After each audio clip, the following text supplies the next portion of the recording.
Hello everybody and welcome back to Madden NFL 2003. My name is Sean and today we are in week number 16, checking out Madden 2003 and random rosters, a series that posts every single day right here, every single Tuesday right here on youtube.com/SeanOsaurusRex, where you can catch 3 games of NFL action where the rosters were randomized. We had a fantasy draft. We're having some fun. It's a good time. So if that sounds interesting to you, please scroll down, subscribe, ring that bell. That way you're notified when I post new videos, and you can be informed of when they go up.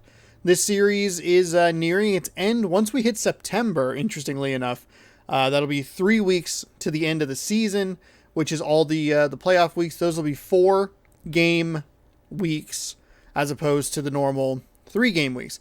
I was kind of hoping that as the playoff races got closer, maybe this series would expand a little bit and change its format. Not necessarily like change its format. That's maybe a little dramatic, but maybe there's an extra game that's really interesting. Maybe a game or two that's really interesting that like has like a lot of large playoff implications, and there's a lot of teams jostling for positions against each other. There are a lot of teams jostling for positions in the playoff hunt. They're just not really playing each other, and it's actually had quite the opposite effect. It's made it more and more difficult to find quality matchups. You have this right here. The Bills 10-4 taking on the Packers 6-8. You got up at the top, Dolphins and Vikings. Those are on opposite ends of the spectrum. Dolphins Vikings is kind of interesting because of how bad the NFC North is. But it's just like, okay, the 49ers are playing the Cardinals. Shoot. Eagles and Cowboys, that doesn't really work. Bears, Panthers, those teams are eliminated. Falcons, Lions, kind of interesting. Saints, Bengals, garbage. The Colts are a playoff team, but they're playing the Giants. It's been a headache more so than not coming up with matchups to take a look at here as we wind down the regular season. I did find 3 of them, though, that feature teams who are both jostling for playoff position. These are teams that we have seen pretty consistently throughout the season, so I am sorry about that. But that's just kind of the way it goes. Towards the beginning of the season, I try to even it out and make sure that everybody gets on the stream or in the video. But as it winds down, I like to try and focus on teams that have playoff matchups. We don't have the bad teams playing each other, like if the Saints and the Saints and the Broncos. That would have been great. I would have put that on there, but they don't play each other. Instead, it's just kind of at this point. So we have Rams and Seahawks. Seahawks are currently tied for the lead in the NFC West. The Rams can even themselves up with the Seahawks, but they'll need some help. They need the 49ers to lose, and they can force a 3-way tie there. Browns and Ravens. The Browns have been playing pretty well as of late. They're just behind the Ravens, who are, I believe, tied with the Steelers at 8-6 for the lead in the AFC North. So you have the Rams and the Browns with opportunities, I should say, to take down teams above them, and maybe with a little bit of help they can force a 3-way tie for the division lead. And then last but not least, we have Steelers and Buccaneers. Steelers just kind of looking to win. The Buccaneers, they are in the South. They're pretty firmly in second because of the Falcons' dominance, but there are a lot of 8-6 teams kind of just hovering, or not a lot, but a few, to where a loss right now could be pretty devastating. So we'll go ahead and jump on into game number 1, and it's going to be, we're going to have even teams, even AFC and even NFC teams, which doesn't happen a lot. But there you go. That'll be our first game. This is like my uncle's kind of game. Just likes both teams, and whoever wins. That's about it. We're gonna be drinking water. My goal, by the way, is to get through 2 of these bad boys through the end of this episode. By halftime of game number 2, I want to be done with 1 water, and then by the end of the video, I want to be done with the second. Season nearly over. It's been a great year with plenty of memorable moments and incredible plays. Today's matchup, I have to open the thing. More of the same as the St. Louis Rams get set to take on the Seattle Seahawks. Welcome to another presentation of NFL football.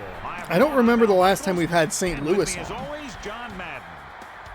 We've got two great defenses, and for this team, their anchor up front is this guy. This season has not been. I have not been quite as offensive lineman like a rag doll sometimes. Let me tell you, every quarterback knows how hard note he can hit. keepy this time around. So to see him force some quick throws with his ability to collapse a pocket. Bryant Westbrook should be a very big factor at Oof, corner what is in that? this one because he will probably be tested early and often by the opposing offense. They usually count on him to shut down one side of the field, but that won't be an easy task. We have two great defenses, so we'll see who can make the most plays. Look at him down there. Offense, defense, it doesn't matter. They just want to start hitting somebody. They're already hitting each other. And the captains are out there ready for the coin toss. They're lined up for the kickoff, so let's get this game started.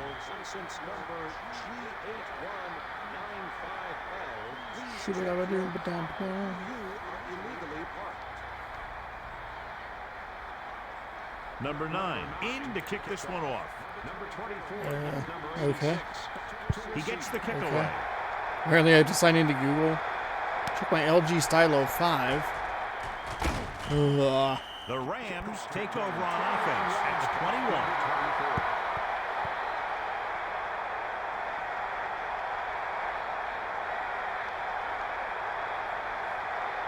So they have 1st and 10 here. Oh, Chad Pennington. Okay, that makes sense. At number 10. On the run. He'll try to shake the pursuit. And he's tackled at the 24. That run didn't get them much. Yeah, there was a defender in every gap ready to make the tackle on that play.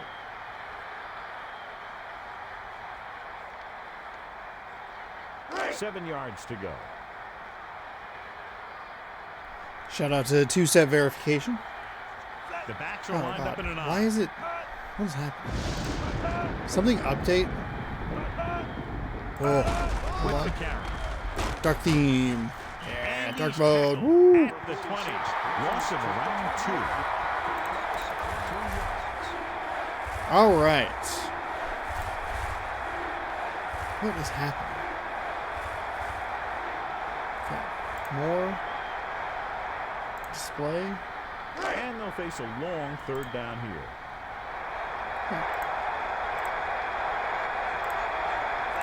Pennington sends a man in motion. Drop. Throws it. And he makes he can't hold it in. 4th down. But the pass was dropped. It'll be interesting to see how much confidence a quarterback has in him next time they're facing 4th down. 4th and 10. Might have had that a smidge too loud. All right, 4th down and 10. About 1 minute and 7 seconds off the clock. Thundering apparently here in Seattle. Seattle. Oh no, they muffed the punt. The defense recovered even though he was right on top of it. A disastrous start for Seattle special teams. Defense will come back out immediately. Oh my goodness, the defense did a good job to force a punt. And then now it's just 1st and 10 Rams. I don't remember the last time we had St. Louis on here, so I was going to check that. Madden. He's going to throw. Throwing. Brown was the intended That was target. not a good. Overthrows his target. That was not good at all. Slipped out of his hand. It was clearly off target. 14, 13, 12, 11. Wow. Okay. Within scoring distance. Oh, wow. Week 10. Reamersma, the motion man.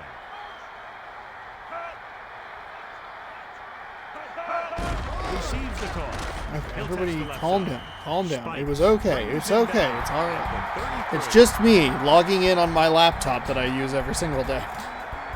All the apps are like, you're signing in on a laptop. Is it you? Someone getting into your account? It's like, well, no, it's fine. Everything's all right. They're within striking distance here. It's even in my Twitter notifications. Will you calm down? That's probably a score notification. Nope, another security alert. Holy shit. Let's settle down a little bit. Looking downfield. All right. Looking for a receiver. So we've not seen the Browns. Oh my gosh. I looked up at the right time. Let's get a replay here. That is a lot of players. Somebody probably ran a wrong route there, an incorrect route. You just logged me out of everything, didn't you? What did you do? Clinton Portis is out at halfback. He's unable to go full strength because his shoulder is still injured. Pollard comes in motion, dropping back, gets the pass off, and he drops Oh, the my pass. email. This is the worst. What happened?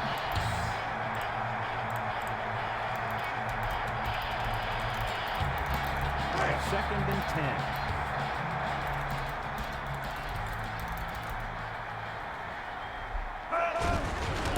Why? Why did you log me out of everything? Am I literally just logged out of everything? This is so annoying. Goes for about 6.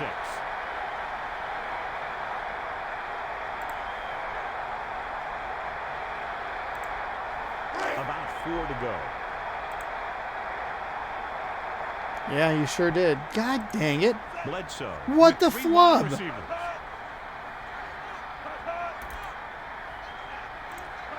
Well, that sucks. Looking for an opening. I gotta relog into my Twitch, but I don't remember what my information is. Dillon takes it straight up. Okay, well, that's fine. Hopefully that'll help me not use the internet this time. That is obnoxious. How many things do I now need to relog in? Oh, God. All I did was I restarted my computer. That's it. That's all I did. And it's like, oh, no, you need to log into everything again. Passes it. Great catch. All right. Wilson with the tackle. All right. Drew Bledsoe, we've seen him struggle towards the ends of games lately, especially last week. Had an opportunity to pick up a victory, but threw a very late game interception. We saw that against San Francisco earlier in the season as well. Ball on their own 42. Seattle facing a 2nd down and 2. 4-man front. Minute and a half left here in the first quarter. They'll go with a pass. Passing to his right. It was Fires to the right side, and that looked like it was about to be picked off. The receiver just didn't have good position on it.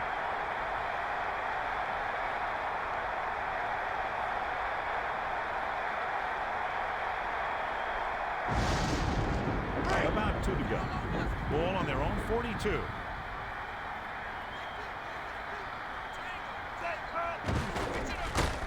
Play action pass, almost got there. That was kind of weird. Looked like he maybe rushed the throw a little bit, but the defender and the receiver looks like they got tangled up a little bit.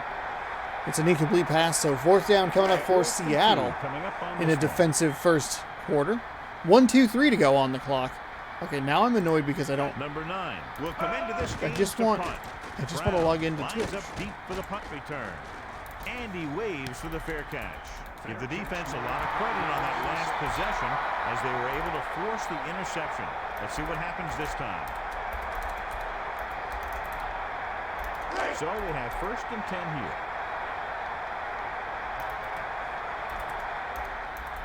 4 linemen and 3 linebackers lined up defensively.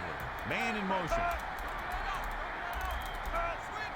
And he gets the call. Okay, that was. And it looks like they'll mark it at the 15. Anderson was. Oh my God. He was waiting for something to develop, and whap, he got developed. Inside their own 20.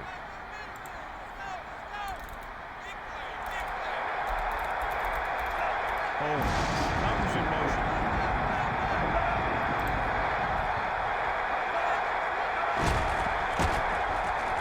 Looking downfield. You're kidding me. Is it that my... Makes the tackle at the 31-yard line. Are you kidding me? Are you kidding me?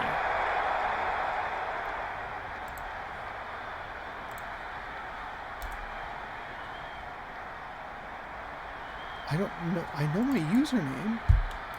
This is the most obnoxious.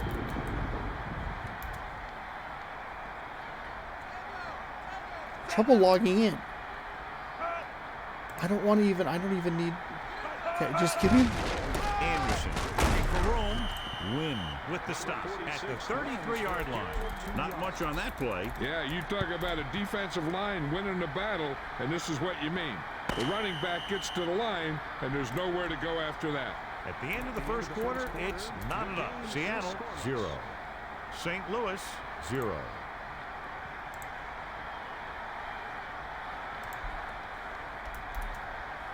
It's second down and 8 to go.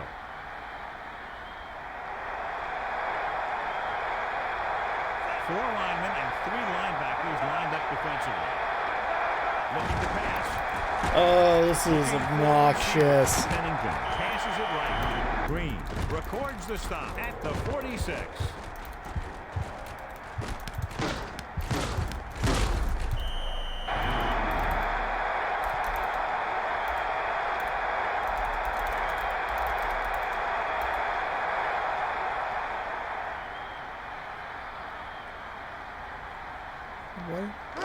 First and 10.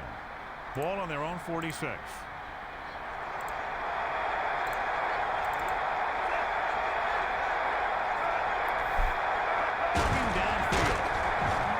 This is so frustrating. Intercepted again off another tipped pass. I'm missing a heck of a game over here. Hit as he threw. That's not even the part that they're showing that should be exciting, or the part that they should be showing that's exciting. It won't even let me change my freaking password. Oh my gosh.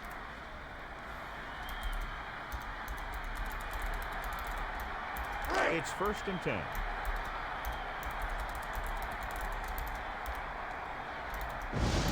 They'll go from the I formation. It's not complex enough. Looking to pass. Bledsoe throws it over to his right.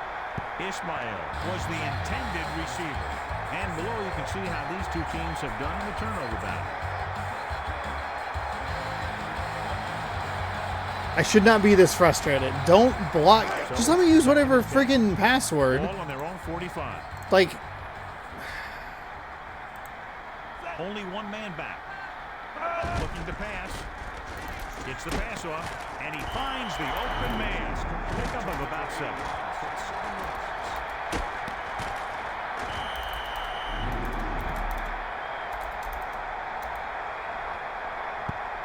it won't even let me.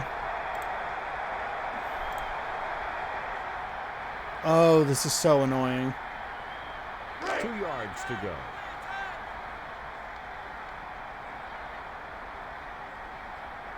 Four-man front this time. Man in motion. Just let me. Dillon cuts it out to the corner. Oh, fourth down. Went nowhere. I bet I have to log in with this like on my phone too. This is obnoxious. This is so obnoxious.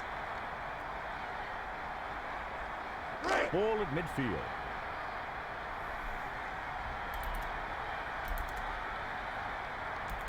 Brown is back to receive this kick.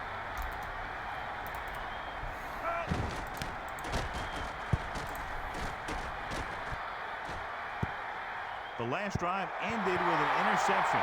So let's see what happens as they take over again.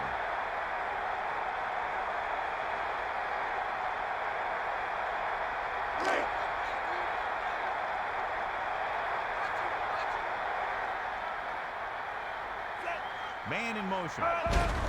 Looking to turn it upfield. And it looks like this one will be spotted at the 18-yard line. They keep it on the ground. Yeah, that's an important part of this team's offense.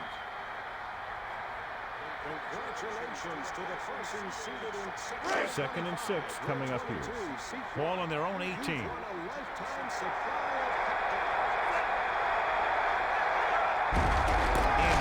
gets the handoff on the delay with the carry. And the defender brings him down at the 18-yard line.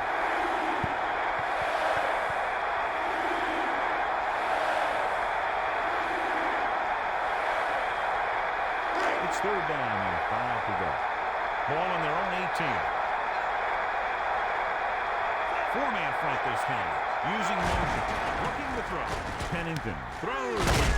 He hits his receiver. Brown couldn't make it to the marker and brings up fourth down. That play won't help their third down conversion percentage today.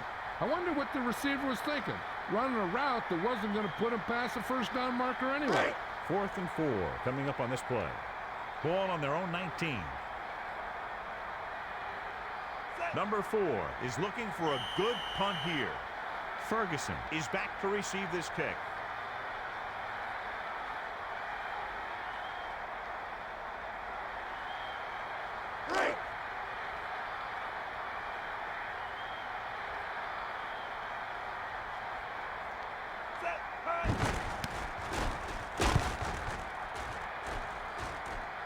Ferguson signals fair catch on this punt.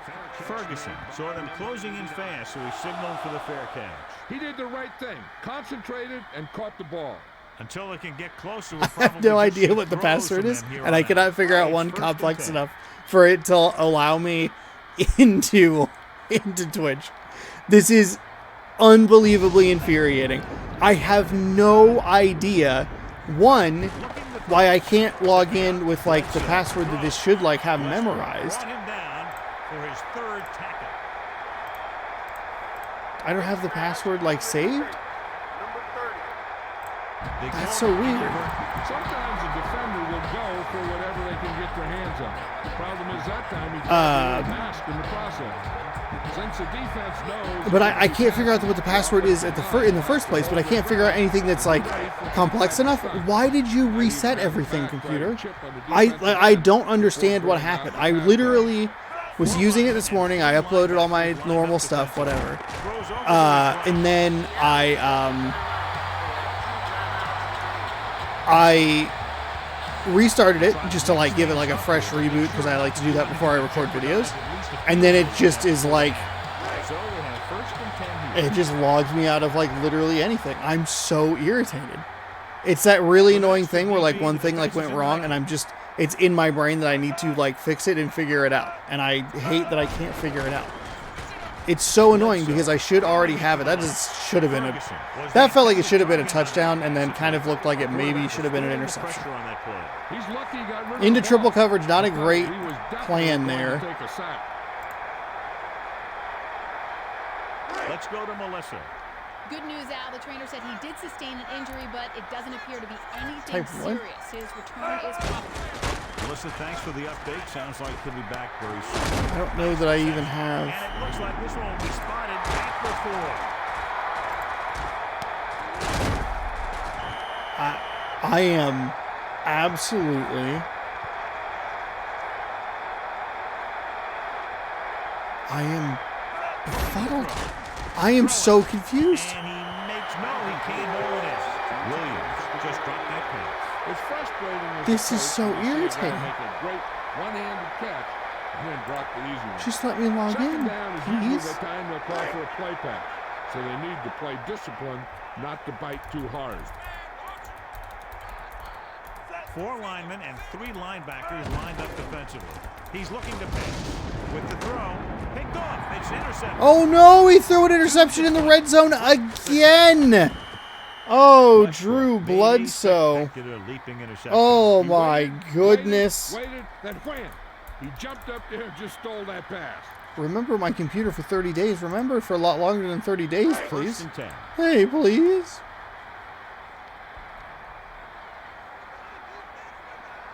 Looking downfield. Okay, well, I figured it out. Brown was the intended target on that pass attempt. He swatted that pass down. He tried to guide it in there, but it didn't work. 2nd and 10. Ball on their own 32. Oh, well, thank God I figured that out. You were here. You witnessed me remember that my password is password 1. Alligator 3. So Drew Bledsoe and the Seattle Seahawks had an excellent opportunity to take a lead late in this first half, but they threw another red zone interception. And now the Rams have the ball with 1:08 here in the second quarter.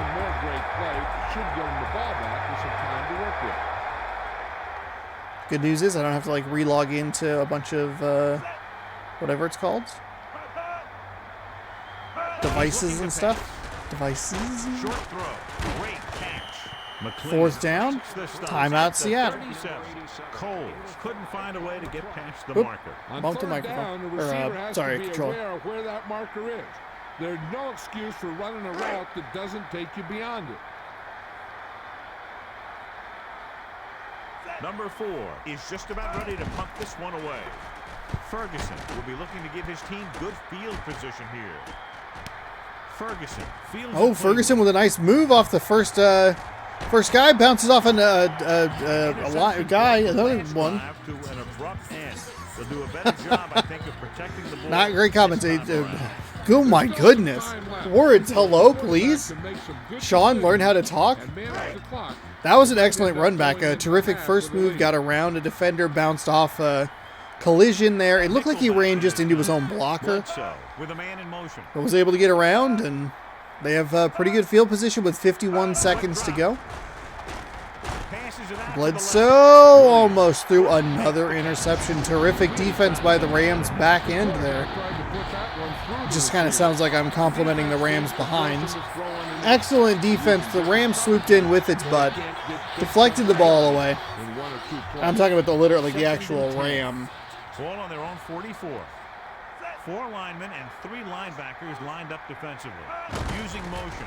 Looking to throw. Throws over. Fires down to the right side. Oh, slips through a tackle. And that's a pretty nice gain right there, about 25 yards. Ball on the 30-yard line. And the Seahawks are looking like they're in business. Do we see an actual play or a spike? Oh, we're going to see an actual play. Rolls, fires over the middle as he got hit. Deflected. That is a dangerous pass right there. That is not what you want to see if you are a Seahawks fan. Looking to maybe see them in the playoffs. Oh, did I move the... I wonder if I moved that other group of videos onto a hard drive. I think I did. And this pass is completed. Gain of 2. 3rd and 7 coming up. Ball on the 27-yard line. Dropping back. He goes to the left side. Picked off. It's intercepted. Oh my the 40, goodness. The 30, the 20, the 10, and he's in for the touchdown. 79 yards, Bryant Westbrook. Another red zone interception. I looked away. I was going to see if the Seahawks made it into the playoffs last year. I don't believe they did.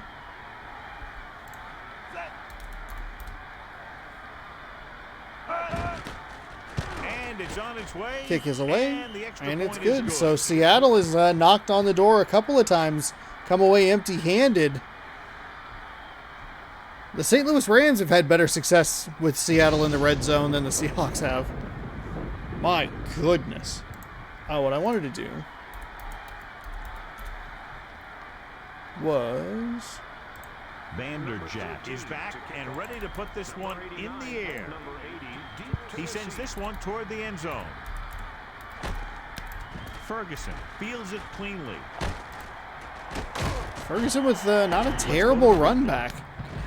That was set up so nicely. The defense held, got a good punt return. They had a nice play on offense. They set themselves up, the Seahawks did, for a pretty good opportunity, another good shot at the end zone, but they just continue to not be interested in scoring points. To kick it off, we'll take a look at each team's stats through 2 quarters.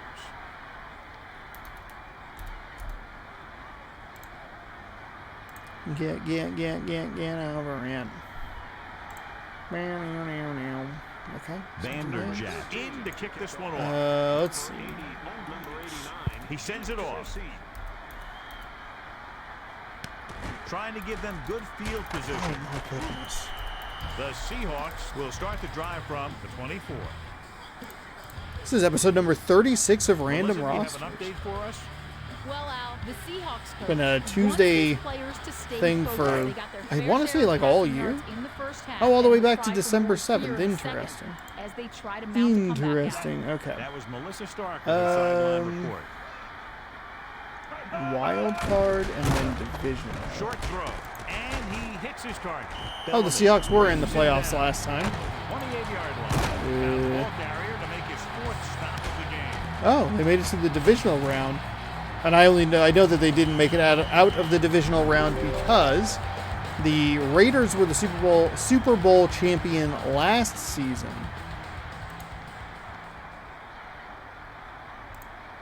And that game was between the Raiders and the Saints.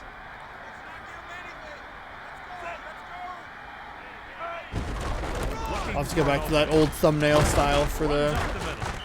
I was thinking about that today. I was like, shoot, I got to go back to that old thumbnail style for the 4-game weeks. And it's going to bother me because there'll be 17 that look one way and then 3 that look a different way. And it's like, it'd be nice if each of them was uniform. That's okay. That's what I get for switching it between 4 games and 3. We might bring back the 4 games next year. Next season. We might bring back the 3 games. We'll see what happens. You'll just have to stick around. He was trying to get to the corner on that play, but couldn't to see what happens. Curious to see what the Seahawks uniforms look like. We will see. Let's see. First games of next year will be the Super Bowl champion. They'll get the opening game, I think is how that works. And then we did one with the cover athlete. And then I probably just one that was kind of interesting, I guess. Brown will return this one. I guess you could do cover star. Which team is Peyton Manning on, and then go from there. Because Peyton Manning's on all 3 covers, so anytime we do Fever from now on, it'll be the Colts will get one of the Week 1 games, which always sucks because I hate spelling Indianapolis. I hate it. Pennington gets set. All right, 3.5 to go here in the third quarter. We've Spikes stops the play in the backfield. Anderson was dropped. The Seahawks have 115 total yards. Their defense has played really well. They've kept them in check. Their offense is just doing nothing. Like that, it's very hard for the offense to get positive yardage. Yes, excellent penetration, always good. Man front this time. Man in motion. Looking to pass. Steps up. Pennington looks over to his right, finds an open man. He's going to get tackled inside the 35. So first down and 10 for St. Louis. That's one way to make sure your receiver doesn't drop the ball. You throw it so hard that he has to catch it in self-defense. You just put it right on him. Got it just out of his hand before he got hit by a defender.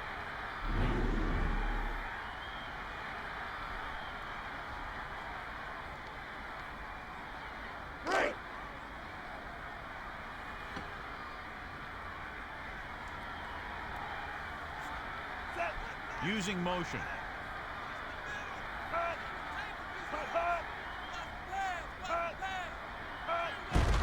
And they go. Hands ball off. Tries to cut up the middle and can't find anywhere to go. That guy got knocked around by that defense. He needs a little protection from his linemen. That guy over there got knocked. Uh-oh. They line up in the I formation. The Rams using motion. Looking for an opening. Crochet makes the stop at the 28-yard line. Couldn't find much of a hole, and he's brought down after some scores at the bottom of your screen. This line got no push at all, and it was nowhere to go. We've had a lot of weeks in this season where we do like all the games are early in the day. These are all late. This is a 4:05 start.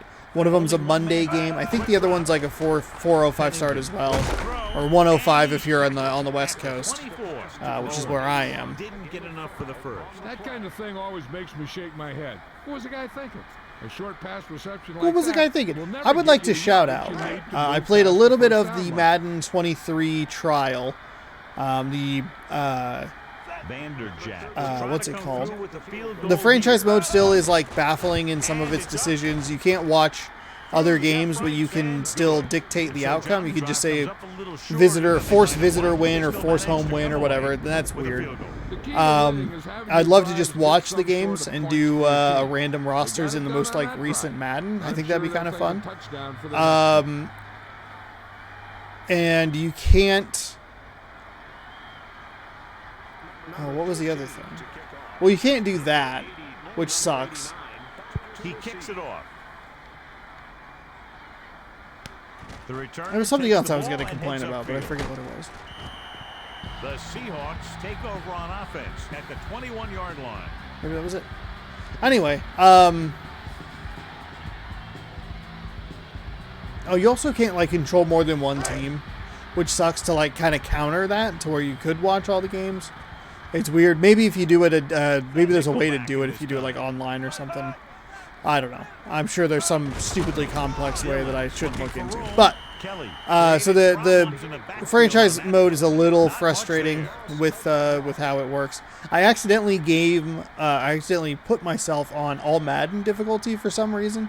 I like just did not realize what I was doing, and I threw like 5 interceptions in what was actually a very cool and pretty informative opening game. It's a unique, interesting thing. It's like an all Madden, like an all-time all Madden team sort of thing, and the commentators talk about his career, and I like the way that they divided it into the halves, where they go like, okay, so you play the first half, they're 4-minute quarters or whatever it is, and play through it, and they'll talk a little bit about his coaching career. He was one of the early coaches who would like study practice or film practice. He was doing like mini camps and, you know, off-season stuff. He was one of the first to do that, and it was mainly for himself to like learn how to coach and to get better at coaching. But now that's like just kind of a staple. But then once you get halftime, they do like a little video, like halftime presentation, and then when they come back, they talk a little bit about his broadcasting career. And him and Pat Summerall were one of the first duos, or maybe the first duo, to go out before the game, like the week before the game, and talk to coaches and players for extra information. And I was like, wow, that is, as a person who grew up and like that had already been established, like John Madden was already like doing his thing at Fox or whatever, I didn't realize that he was the one who was like, we should talk to like other people and get more information to pass along to the audience, or to just kind of have it in our back pocket or whatever. And it was really interesting and unique and very neat the way that they did that. And I thought it was a nice, man fell over. I thought it was a nice and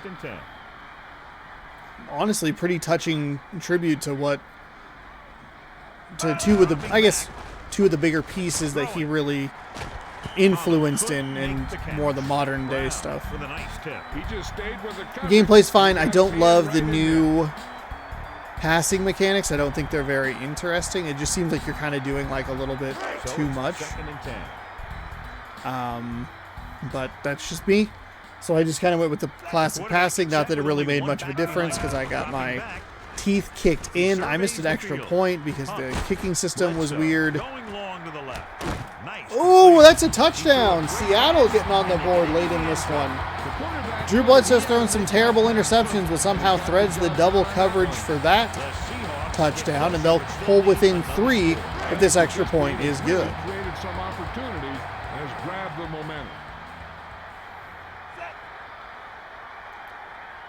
But a very nice start to that game, but unfortunately it doesn't quite work the way I want it. I could do like a what if in it if I really wanted to, just specifically based on like a team like the Packers, for example. This offense can put it together. But doing anything like this, I think is going to peter out once you get around the newest gen stuff. But don't worry. Tons and tons of that still to come. Unfortunately, these are the only 2 games it works in. As it would be awesome to throw in some ESPN, NFL 2K5, or whatever. So they have 1st and 10 here. Ball on their own 19. The Rams. 4:22 to go here in the 4th quarter. You can play 10 hours for free with Xbox Game Pass because it includes EA Ultimate, EA Play Ultimate, or whatever it is. So you got 10 hours of Madden NFL 23 if you want to check it out. I played for about an hour. mostly just It's second down, the one 2 to go. game, the intro game, and then I poked around some menus for a little bit. I probably started that video recording a little bit too late. I thought about actually kind of pitching it and throwing something else up and recording a different thing, but Win. Stopped him for his whatever. third tackle No so big far. deal. Anderson did a nice job breaking away on that carry. Yeah, and the offensive line had a lot to do with that one. If your line could clear out a hole like that, it makes picking up those first downs a lot easier. 1st and 10. Ball on their own 33. The Rams line up with 2 backs behind the quarterback. And it looks like they'll mark it at the 34. He wasn't able to do anything with it there. He was looking for a place to run, but all those places were filled up with guys waiting to tackle him. And they need about Got a 9. few views. Ball on their own 34. Watch time not great, but that is okay. Sometimes you take a little gamble, you take a chance, you get something like Saints Row character customization. It does really well. It gets a lot of views, gets good watch time. Sometimes you take a little bit of a gamble and it doesn't really work out. That's perfectly all right. Terrific defense there. Shot through the gap and got the runner down as quickly as possible for Woodson there. To make the stop. Yeah, he saw a little seam there. It closed up before he had a chance to take advantage of it. 3rd down and long coming up here. Ball on their own 33. Nickelback in this time. Wiemersma comes in motion. 3rd down and 10. Big 3rd down here for Seattle. 9 seconds on the play clock. Handoff. Right up the Nice middle. play. Not much there. The defense just All ain't right, that so guy. Seattle will get the ball back. There for the stop. I would assume all 3 of their timeouts. We can always pause the game real quick. They do have all 3 of their timeouts. 4th and 9 coming up here. 2 minutes to the final gun.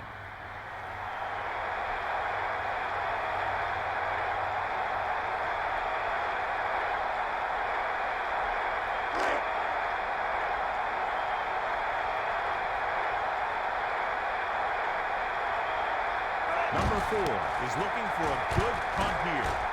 Ferguson will be looking to give his team good field position here. Ferguson can't hang on to the kick.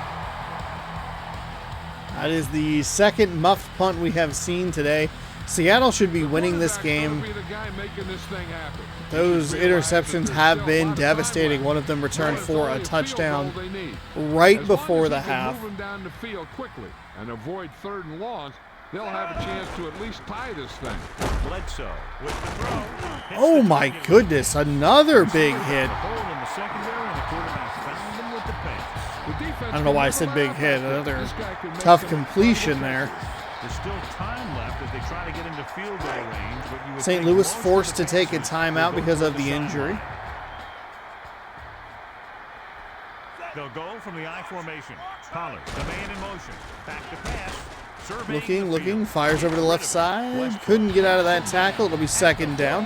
Clock continues to move after a 2-yard gain, 138. 44-yard line. In Rams territory. Seattle using a little bit of motion, or maybe they're just getting set on the line. Either way, snaps the ball, fires over the middle into a couple of defendered, 2 defendered area. Oh my goodness. They're in field goal range. Finds a completion, though, over the middle. 1st down and 10 inside the 35. Bledsoe drops back, looks to the right. Looked like he had a guy off to the left side.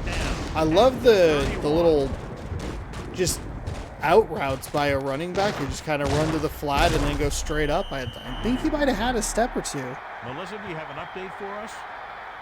Good news, Al. The trainer Seattle said he doesn't sustained need an to injury, push but the it pace doesn't appear to this be much, I anything don't think. serious. His return is Timeout Seattle at the minute mark. We do see that pretty frequently in this game.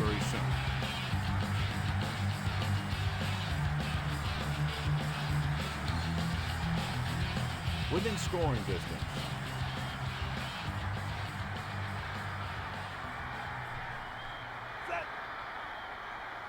He's going to throw. 1 minute to He go. surveys the field. Passes left. It looked so open. It looked open, and he just glided into the area, knocked it down. Can stop them here, they'll force these guys to kick a long field goal. That would leave enough time. Seattle's got to come away with at least a field goal attempt. If they miss it, so be it. But they cannot turn the ball over again with an opportunity to score. They will pitch it to the left side, try to find some room. Not a whole lot doing there. St. Louis going to take a timeout at all. Per chance? Yeah, you can't run without Question mark? No. 4th down and 7. Comes down to this. We go to overtime with a made field goal. Rams win with a miss. 20 seconds. 17, I should say.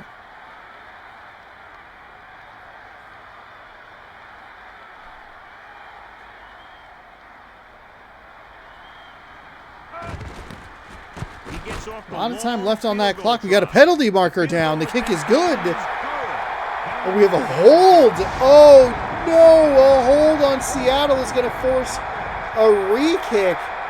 It's a 10-yard penalty. It'll be 4th and 17.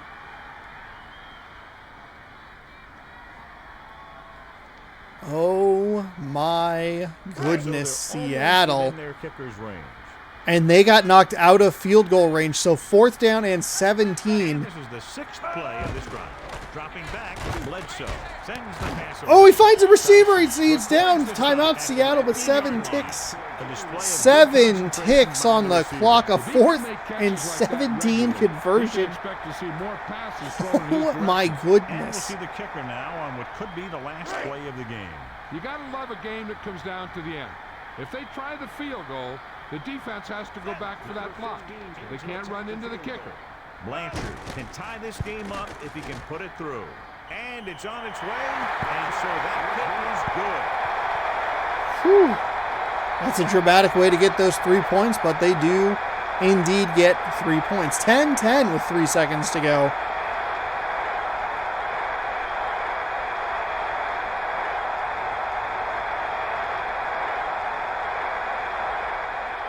Number 9 will be kicking off. He sends this one toward the end zone. He's already looking upfield. Tackled inside the 30, and we are going into overtime here. Seattle comes back from a 10-point deficit in the 4th quarter. Knotted up as they score a touchdown on a double coverage, and then a field goal that had a weird twist and turn with it. Seattle will kick the ball off. If as a commentator, as I'm watching this game, I feel like Seattle has such a better opportunity to win this game. Seattle's defense has been playing great. They've only given up 3 points. The Rams don't seem to have been moving the ball all that well. Brown will try to bring this one back. The Rams will start the. And they have obviously the interception return on the touchdown on the interception return. I flipped my words. That's your difference right there. 1st and 10. Otherwise, these Rams really held in check. 4:57 here. Don't really know why I needed to point that out. Literally one play has happened. It's picked off by Seattle. He's in the middle of the field at the 24-yard line. Oh my goodness, Seattle coming through. A terrific interception there. I believe is that Wynn? No, it was Spikes. I got the 9 and the 3 mixed up. He says like he thinks he knows the roster. Seattle has no reason to do anything but attempt a field goal right here. On 1st and 10, So they have first kick a and field. 10. What are you doing? Ball on the 23-yard line. Field goal wins it back in Madden 2003. He hands it off. He shakes Run the up defender. the middle. And he stopped at the 7. They don't have the best field goal kicker. I noticed their percentage was only about 70%. 70%. And it looks like they are going to just get a little closer. Maybe set them up in a better position on the field. Blanchard is looking to add to their total with this attempt. And it's up. The kick is good. Seattle wins. The Seahawks with a fantastic victory. The Rams had everything that they needed on that last drive, or that last play. They got a holding penalty. They pushed them back 10 yards, forced them into a 4th and 17 that they had to go try and convert rather than kicking another field goal. They gave up a 4th and 17. That leads to a made field goal. 2 interceptions for Westbrook. They gave the player of the game to the team that lost, interestingly enough. It was a blazing amount of time left.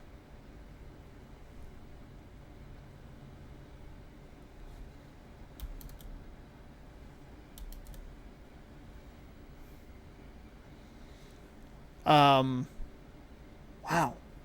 Seattle, 13 unanswered points. Defense comes through. You get to turn over on 1st and 10. They run one play, 8 yards. Get them in a good spot, and they knock it through. 13-10 your final in Seattle. Seattle improves to 9-6. The 49ers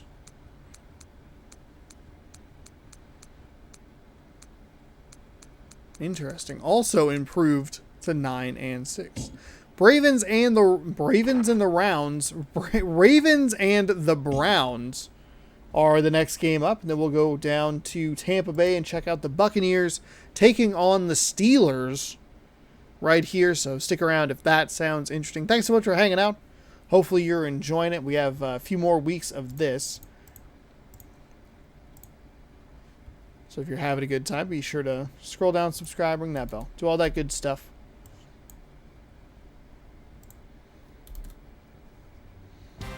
As we're rapidly approaching 1,200 subscribers, which is wild. The views in the hours, I don't think I've ever seen those numbers that high. That's good stuff. Welcome to Baltimore, Maryland, 47 degrees. Come into town to face the Baltimore Ravens. EA Sports is proud to present more NFL action. I'm Al Michaels, along with my partner, John Madden. You know, that quarterback we just saw warming up is going to need to make sure his legs are ready, because this guy will be running them down all game. A lot of teams think that they can block him one-on-one. By the time they realize Cleveland, I believe, got off to a bit of a rough start, but they have seemed to turn it around a little bit. They are 7-7. This is a big game for them. They are in a prime position to put themselves into second place here, get to 8-7, knock the Ravens down to 8-7, and with a little bit of help tonight from the Tampa Bay Buccaneers, the Steelers, Ravens, and Browns could all be tied for first place in the AFC North as we get this game going. Cincinnati up to 7-8 as well. A very competitive AFC North division, and it was a very competitive AFC Central division in last season's series. I think we saw a lot of these teams down the stretch as the playoff race tried to sort itself out. Oof. Hit immediately. No, they had him fumbling and bumbling all around before the 20. And that return was over before it ever got anywhere. 1st and 10.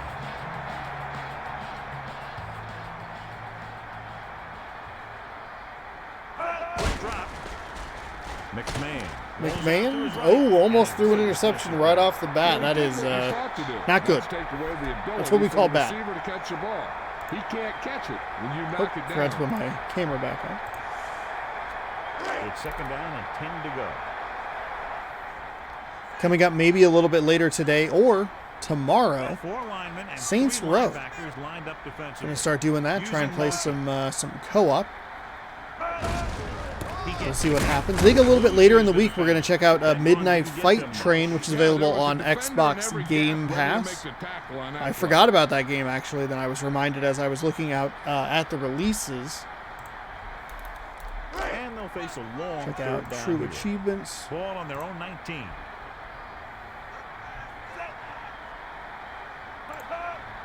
They'll go with a pass. Passes it. Oh my goodness, another near interception. Yeah, and the receiver dropped it. He was either thinking about the hit that was A busy coming, week this or he week. ran Death after Stranding the on pass. PC You Game have to Pass. think about the catch first.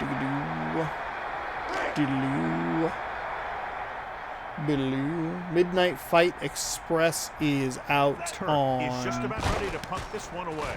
Oh wow, on Tuesday. Okay. Number 85 with the fair catch. Number 85 saw them closing in fast, so he signaled for the fair catch. He did the right thing.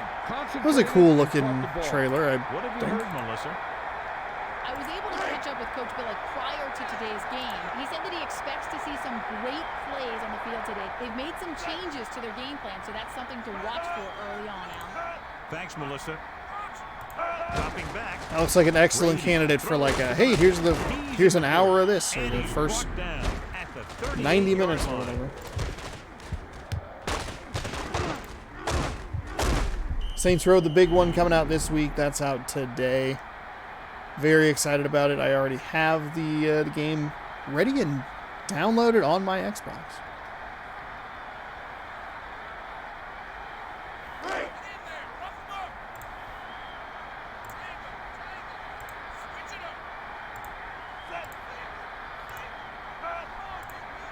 Drops back.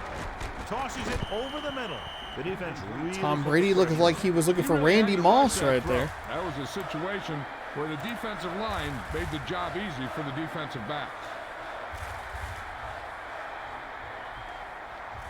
Second and 10.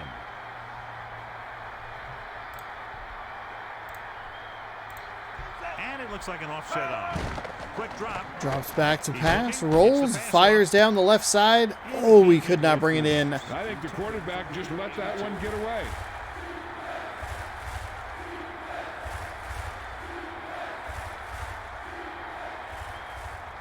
Third and long. Ball on the 38-yard line. Using motion. Third down and 10. He's going to throw. Looking, fires deep down the right side into double coverage. Incomplete, and that'll bring up fourth down. Saw a, speaking of the Ravens actually, saw a Mark Ingram signed Baltimore Ravens helmet while I was out and about at a vendor mall, which I love vendor malls. It's a weird, like just a bunch of like just stuff in like a warehouse sort of thing. I don't know. I love them.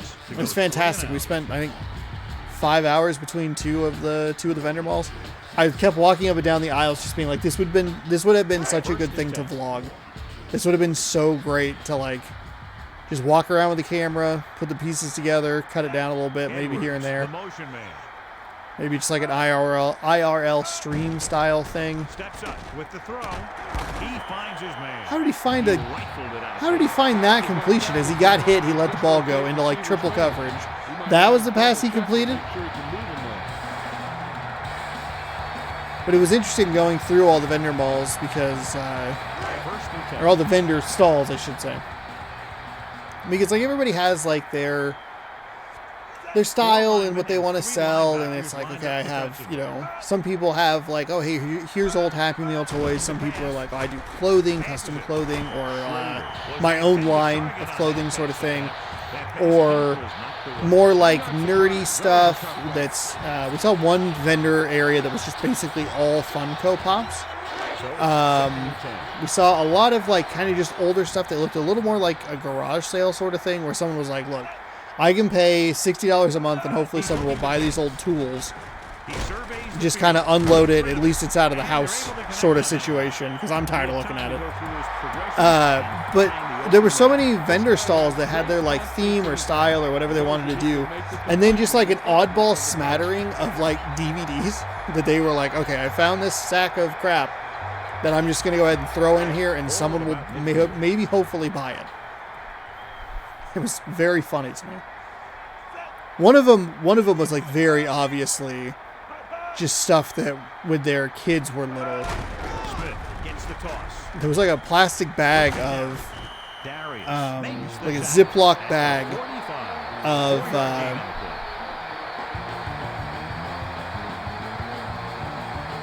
PC games, but they labeled it as DVDs. And I was like, these are computer games because they have like the ESRB rating on them, and it's like CD-ROM. Someone's just like, $5. Someone just take this crap away from me. But a lot of it was very cool. A lot of it was kind of like old, kind of retro stuff. Saw like a Buzz Lightyear landline thing. Should have taken a more extravagant photo with it of me like holding it and being like taking business deals or whatever. That sort of thing. That would have been a great thing to take a picture of. It was like $37. Like, oh, okay, maybe not worth that level, but no hamburger phones. That would have been a cool find. But it's really interesting. We found she found some scrunchies that she liked. There was just a wall of them. I think I bought a bunch of stickers. Found a pin, P-I-N pin, not a P-E-N pen. Found a couple of games while I was there. I found a jam-packed demo disc that looking at the cover today, I was like, did I already buy this? Did I own this at some point? I think I bought it, and it didn't work. There's nowhere to go after that. 2nd and 7 coming up here. I think that was the problem. And then I bought an Xbox 360 game. I bought a Ratchet and Clank game. I bought like Viking, some Sega Viking game that I remember kind of like recognizing the cover. I think it has weird achievements. They need 7. Viking. I don't actually know what this would be. They'll go with a pass. Pass is left. Gets his hand on it. He got his hands on it, so the pass was incomplete. There's just no excuse for that. He's getting paid. So I bought Viking Battle for Asgard, and it does not actually have weird gamer score. Elam will try to come through with the field goal here. Doesn't actually look like this game is too difficult to complete. He gets off the long 15 to 20 hours. Try. Field goal is up, and the kick is good. 51 yards for Jason Elam. Anyway, I had a terrific time at the vendor malls. A lot of the video game stuff was like pretty common games, I guess, is what you would call them. Not anything too weird or too rare. I don't know that it's that. I don't know that the group of people that is selling stuff at the vendor mall is looking for the rare stuff so much as like just kind of maybe picking up either stuff that they had or I don't know. It's 1st and 10. It's not. I don't think it's like a GameStop or a Game World or a Pink Gorilla Games where they're like, hey, trade us your stuff and then we'll buy it and sell it. Maybe they are. I don't know.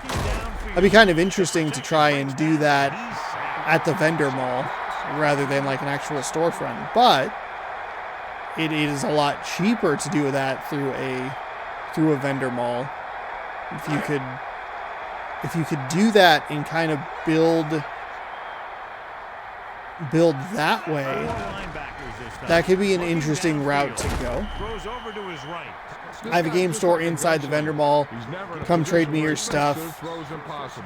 That was actually, speaking of, I mean, I didn't know exactly what we were getting into as far as the vendor malls were concerned. I thought I was going to enjoy them, but I didn't know what I was really looking at. It's kind of like a convention. It's just like a bunch of like little shops, kind of everything's labeled very like meticulously, like booth number 147, and then you write however much you want for it. But I thought it would be people at their booths like selling you stuff, like there's an employee that works there basically, but that's just not how it works. basically go in, you set your stuff up, and then like whoever is at the front counter, they check everything out all at once, and then they like type in like $147, $3, $146, $8, and then that's how it goes. Wild.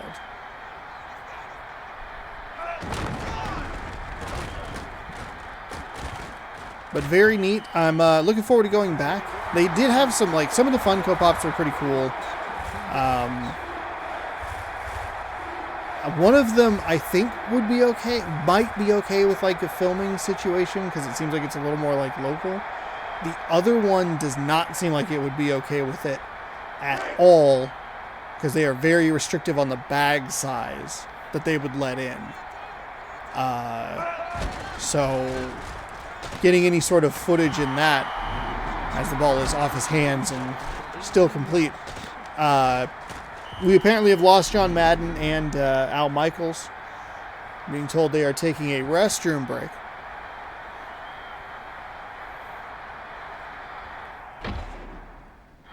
And we go back to the game. Oh, okay. Just pause and unpause. You got it. So they're almost within their kicker's range. Ball on the 42. Tom Brady 3 for 6 for 53 yards. 4 linebackers this time. He's looking to pass. Pump fakes, throws down to the right side. Incomplete pass. One thing remains constant. No matter what kind of quarterback you are, rushing your throws is going to end up in incompletion or worse. They're just about in field goal range. But I do look forward to going back. I'd like to see if I can find other vendor malls. Kind of either like in the area or just kind of while we're out and about. Oh, he got tripped up. I was ready to throw the touchdown signal up, but he got caught from behind.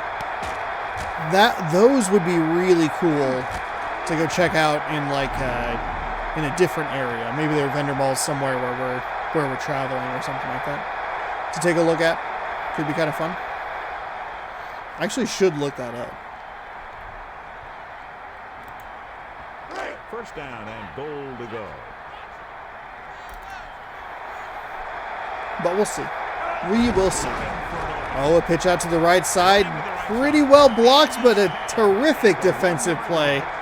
Brian Urlacher. As a coach, you need to make sure that you establish your running game as a weapon that can hurt the other team. Made LaDainian Tomlinson run a little further east-west than north and south, and just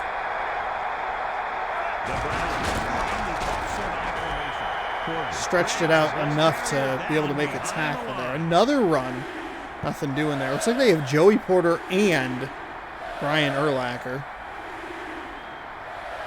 3rd and goal. 2 yards to the goal line. They line up in the I formation. Looking, firing to the left side. Complete touchdown. The defense wasn't ready for that, and they pay the price on the touchdown pass. Looks like everyone bid on that play. To me, it looked like there were about 11 bites.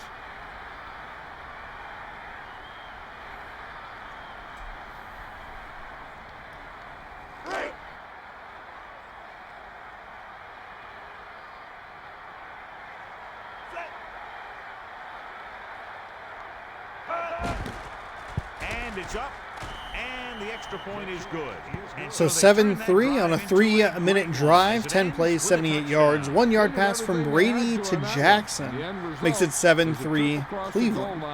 And a TD on the board. Honestly, there were probably some good like video game finds at the vendor mall. I didn't have the most money in the world, but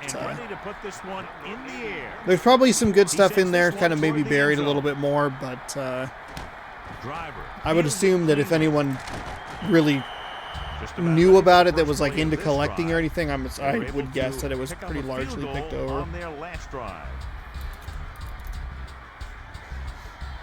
I was kind of curious because I saw 1st and 10.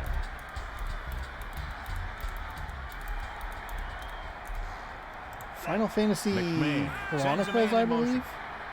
Oh, that's not what I wanted. Dropping back, gets the pass off. Nice connection. Oh. Sorry, hitting everything here.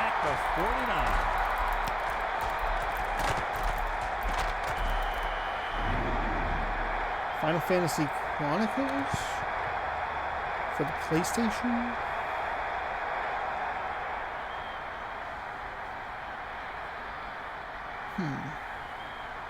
Maybe that's not what I saw.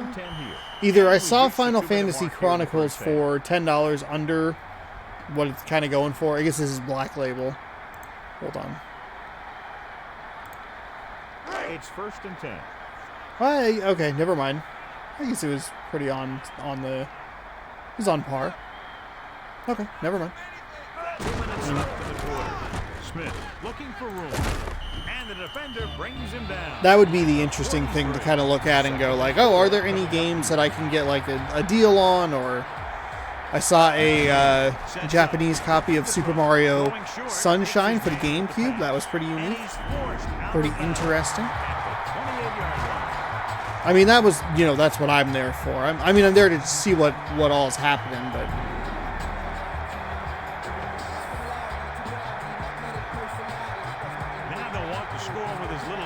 As possible, so they'll probably look to slow things down. 1st and 10. Ball on the 28-yard line. All right, 1:43 here in the first half remaining. I do have my water done for this first portion of the video, so that is good news. Good news. And he's brought down at the 30. The offensive line looked like they just collapsed on that play. The offensive line has to get good movement on the snap of the ball for the inside run to work, and it didn't happen on that play. Nice. That's a nice pass right there to get inside the 15. Really went up to get it. You know, a lot of these guys play basketball. They still play basketball, and you can really see why when you see them jump that high. They're inside the 15.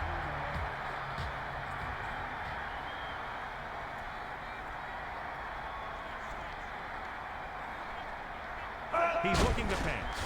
McMahon sends the pass. Fires out to the right side. Nice play by Cleveland to take him down out there. 2nd and 7 coming up here.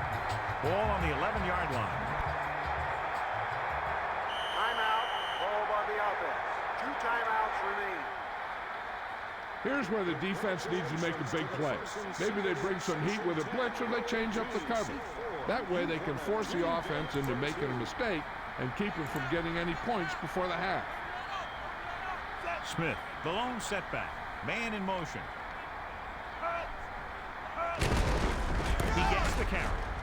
Worthen. Nice defense by Cleveland there. Drops him in the backfield.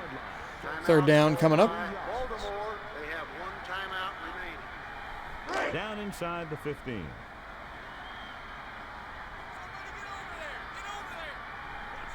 And this is the 7th play of this drive.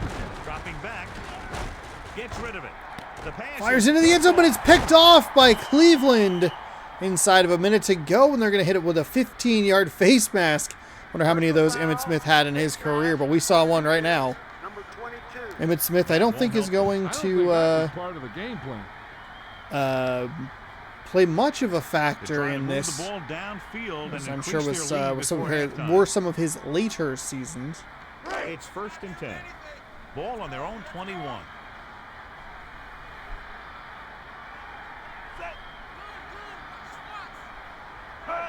He's looking to pass.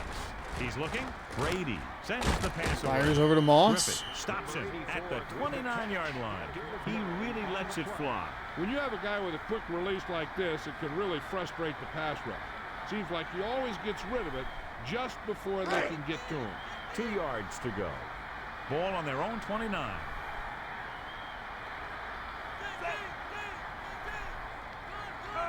Drops back.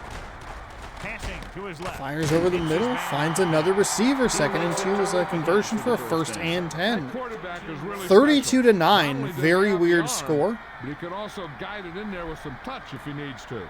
Hey, I know they want to increase the lead before half, but they got to be careful and not let the other team back in it with a turnover.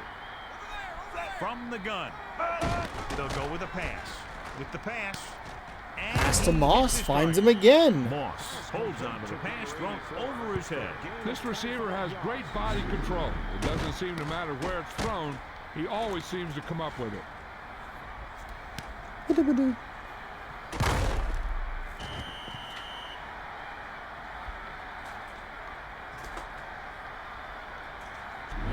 They'll probably run it here because they still have a couple of timeouts. The offense can show run, but go with a pass because they might get a favorable matchup. It's 1st and 10. Looking downfield. Brady throwing into to the right side, and that's another completion. 12 seconds to go. 10, 9, 8. Okay, they finally take a timeout. Likely just see a field goal attempt here. Two guys just inside of each other in the background. Number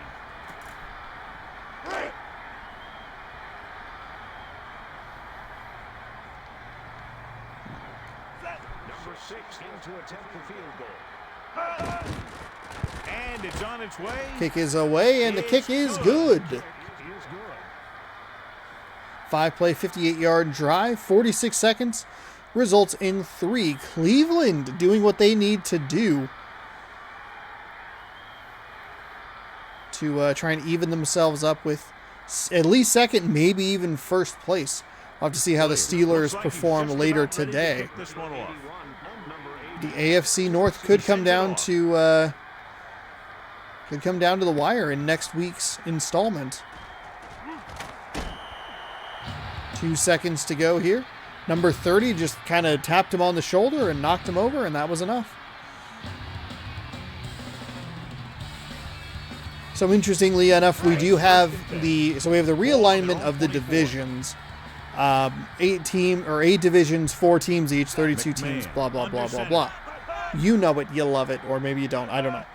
But what this game does not have, because they did not install this rule until later, the current format is that every team plays a divisional opponent in the final week of the season to make it more interesting, because we saw a lot of Indianapolis Colts games when they were 14-0. They would rest all the starters and people just didn't really care, and so it, like, I'm sure hurt their ratings and hurt their wallets or whatever. But they have adjusted the rule now to where you have to play a division opponent to try and entice people to take it more seriously, because it's somebody that you probably don't really like all that much, so on and so forth. You're still going to see rest. You're probably going to see more rest as the years go on with the extra 17th game. So we'll see how that works out. But this game does not have guaranteed divisional matchups. I bring that up because it would be interesting to have, like, oh, the Ravens and the Steelers are going to play for the division championship next week. That's not going to happen, This kind unfortunately. Of running game allows the offense so we'll have to kind of figure out what games to check out next week. So, all right, that is halftime. I am done with my water. I'm going to hop up real quick, though. I'm going to fill up my water while the Browns do their drive. So I'll be right back, and you enjoy some football. Griffin drags the quarterback down. Oh my goodness, what an incredible play, by the way. Oh my gosh. I thought they were in trouble because he rocketed through the line. Did not realize that was a play action pass.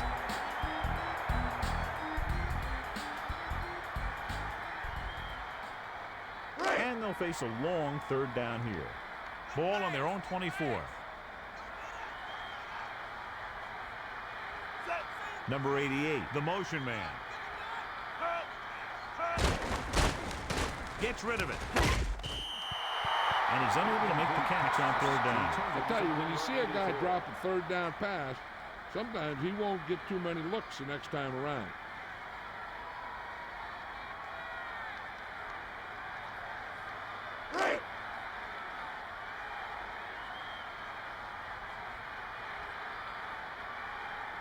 Player is looking for a good punt here.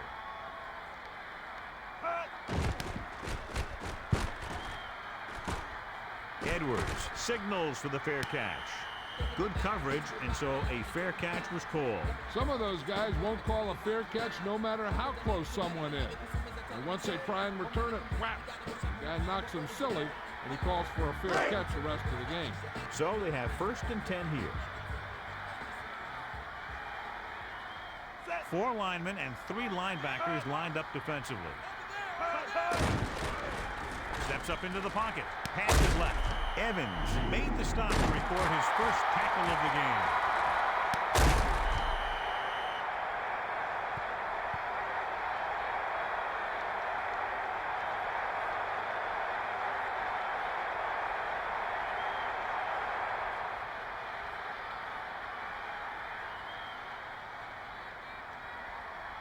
Now within their kicker's range.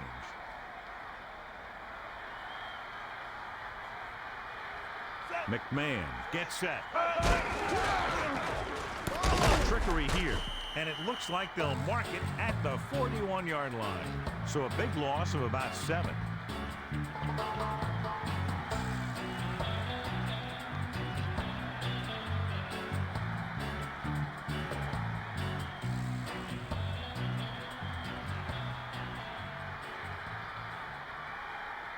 So they're almost within their kicker's range. The quarterback lines up with 2 backs behind him. Looking downfield. Passing to his left. That was flawless execution. That one was all about timing. The quarterback let it go, and the receiver looked back just at the right time. So they dug themselves into a hole here, a long 3rd down situation. The Ravens line up in the shotgun. He's looking to pass. Looking for an option. Tosses it right. Schrader was the intended target. McMahon fires a bullet, but nobody comes up with it. A little less arm on the ball could have helped.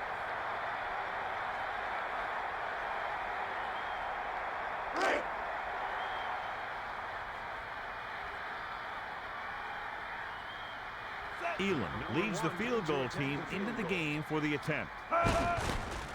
He gets the kickoff. Splits the uprights and good. Jason Elam has set 2 records in this game. 51. Said, you know what? Leave it a yard further back. 52. I'll knock it through.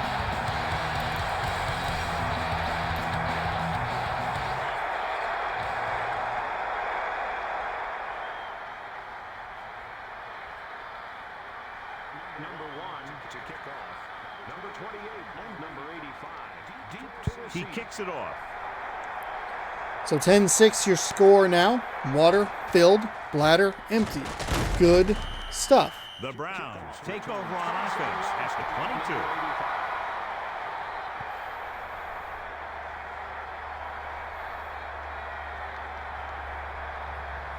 22. It's 1st and 10.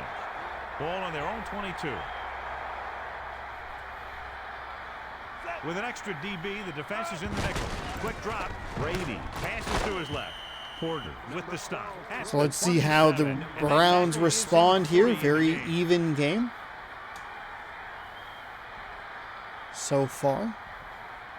Had a couple of good ones. Had an overtime thriller. Thriller might not be the right word. That was an overtime game. A game went into overtime. Using motion. End of description. Brady with the throw. Ooh, that was not a great throw. He decided to throw it anyway. And it's almost better to take the sack there because you don't want that pass to get picked off.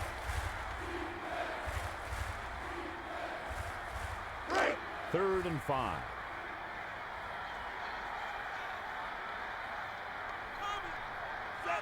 Using motion. Dropping back. Steps up into the pocket. Passing to his Goes off balance. I thought that was a catch. I thought he had it right at midfield, but no such luck. 4th down. It's 4th down now. 5 yards to go. Ball on their own 27. Edwards will be looking to give his team good field position here. He's waving for the fair catch. Fair catch just outside the 40-yard line, and that is where the Ravens will start their next drive. Down 4. 1st and 10.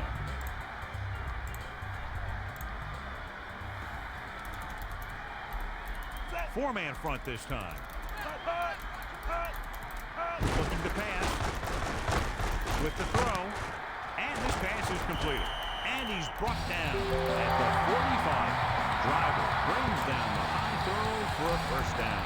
You know, with this receiver, you can throw it anywhere. You throw it high and behind him, he'll go get it, just like you did there. It's 1st and 10.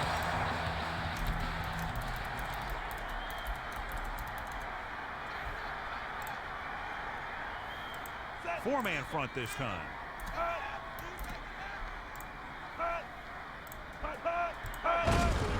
Smith to carry it.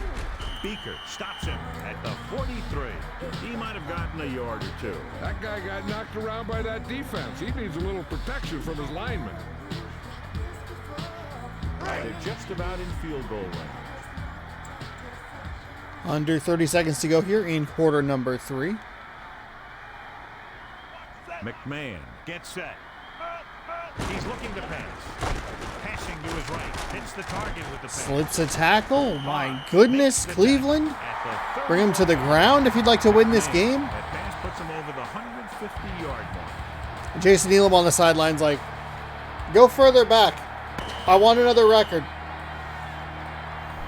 So we've reached the end of the third quarter. All right, through 3, we have a 4-point lead for the Browns, 10-6. 5 minutes to go in this one. The teams are set for the fourth quarter of play. Now within their kicker's range.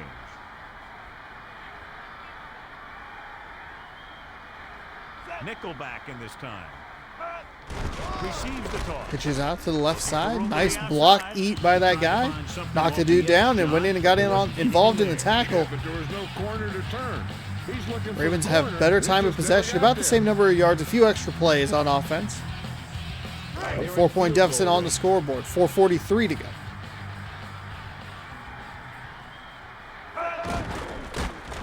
Passing to his left. It was tipped. I do believe we did see a team earlier this season that might have been Indianapolis Great play either way. win a game. I want to say the score was 12-10 with just field goals. It could have also been Third Buffalo. down and long coming up here. Smith in the backfield. The Ravens use motion. Dropping back, he surveys the Fires field. down the middle of the field, finds a completion. That's a good touchdown. Nice throw by, I believe it's McMahon for the Ravens. The Ravens are in for 6.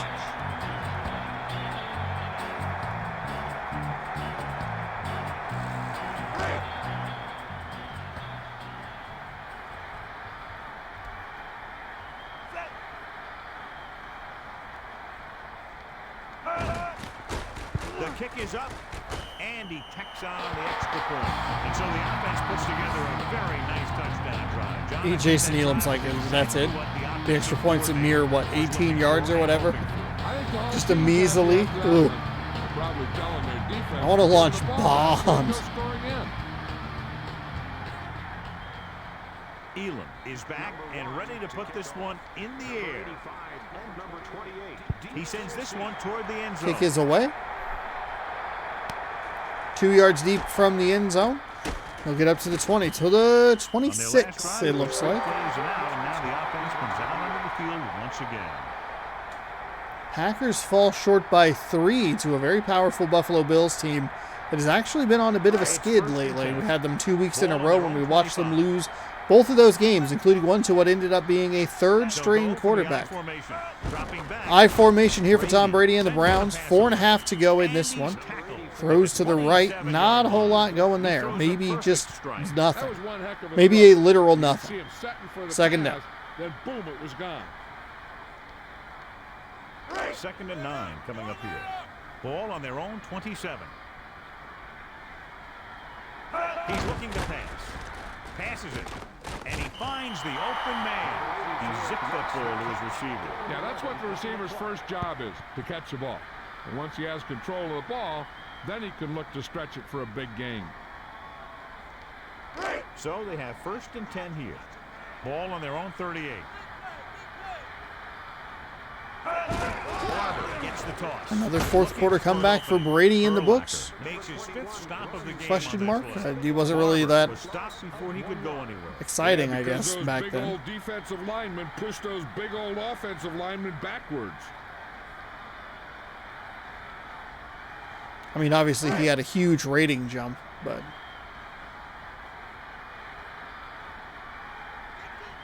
Looking to pass. looking, fires to the left side, finds a receiver. Pick up Number about 82, a favorite target throughout the day. Like a pretty high float pass for not a lot of gain. 3rd and 4.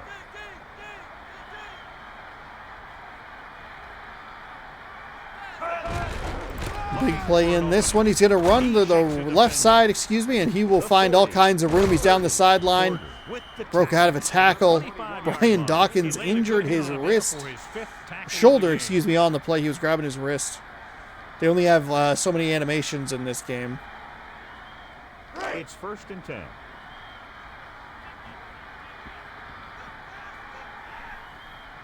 Only one man back. Nice defense by the Ravens. 2-yard loss. 2nd down and 12. That Browns rush, they went from about 3 yards to 33. Huge gain down that left sideline.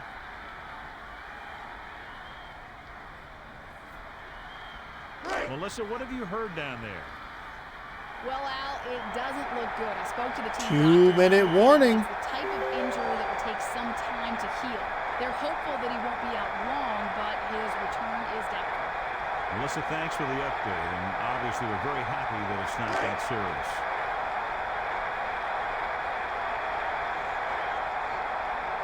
Brady under center.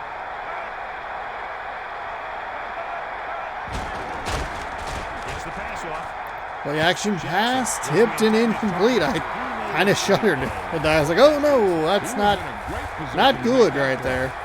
They'd like to get a little closer for their kicker, but they'd also like to get a first down and eat up some more clock. One thing they can't do in this play is lose yardage.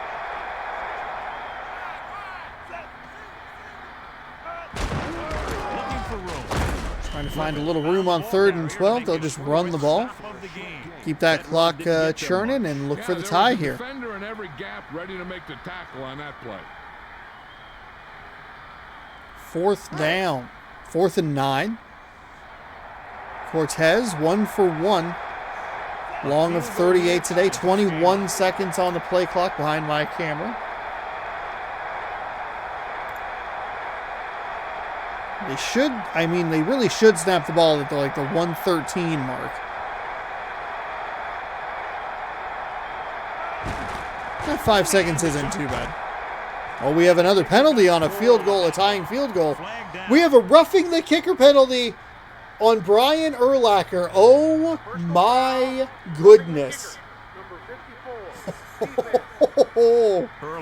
That bails them out. They can run the clock down, tie the game, or just go for the touchdown. That is a... Oh my goodness, that is a huge penalty. I could not think of a word to describe how big that penalty was. That was actually the type of penalty I thought we were going to get in that Seahawks game, but instead it was a hold. Play action pass, throws it to Randy Moss. It's caught for a touchdown. Tom Brady completes another drive with a beautiful touchdown. Brian Urlacher cost his team 15 yards and 4 points. Points. I said points, not points. Oh, wow. What a turn of events.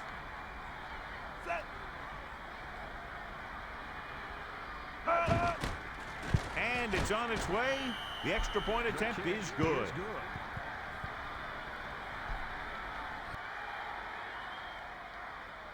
Some fantastic games as we wind this regular season down. One more to go. Very curious to see what kind of matchups we have for next week. What playoff teams, or what teams are in contention for playoff spots, how that'll all shake out. He sends it off. The kick is away. And with 1:12, he'll take it right at the goal line, maybe a yard deep. Nice little spin move there. Gets past the 20 up to about the 23-yard line. 183 yards each. Passing. 1st and 10.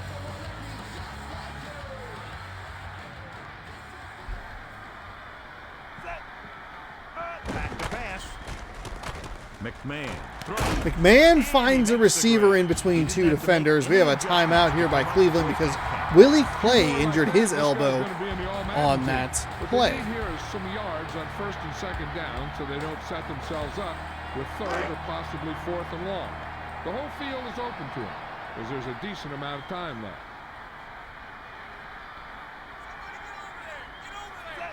Using motion. Dropping back. Crosses it right. McMahon finds another reception, and it's a missed tackle. Timeout, Baltimore. Baltimore takes a timeout. They have 2 timeouts remaining.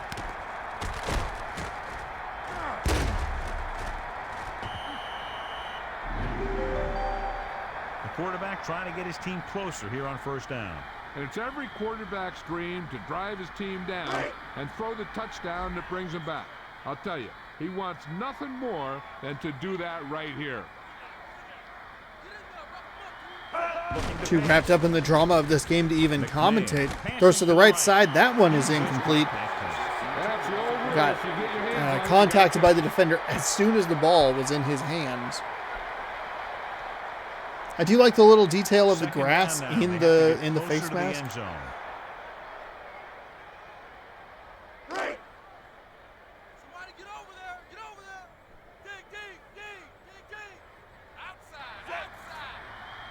He's going to throw. Hit in the backfield and sacked. I wasn't sure if he was going to get that ball out of his hand in time. Trying to wonder if was going to be hit as he threw, hit in the backfield. And they'll face a long 3rd down here. Ball on the 35-yard line.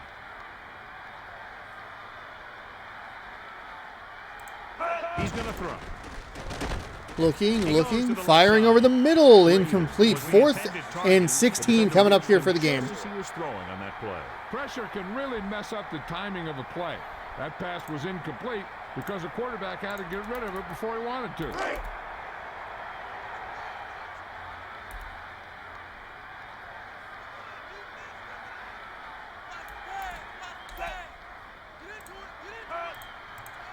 Looking downfield.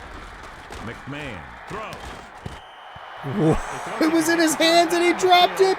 We saw 4th and 17 converted by Seattle earlier, but a 4th and 16 in the hands of the receiver for Baltimore falls incomplete. And Baltimore is 40 seconds and probably a kneel down away from winning this ball game.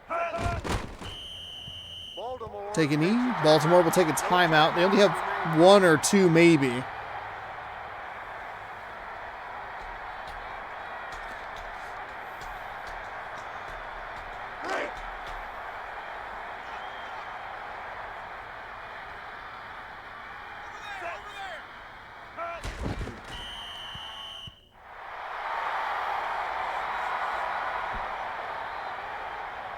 A kneel down here should be the last play of the game. 3rd down and long coming up here. Unbelievable. A roughing the kicker on a 4th down, a field goal attempt that just tied the game. Cost them 15 yards, a fresh set of downs, and Tom Brady immediately makes them pay. Throws a touchdown, 17-13, your final.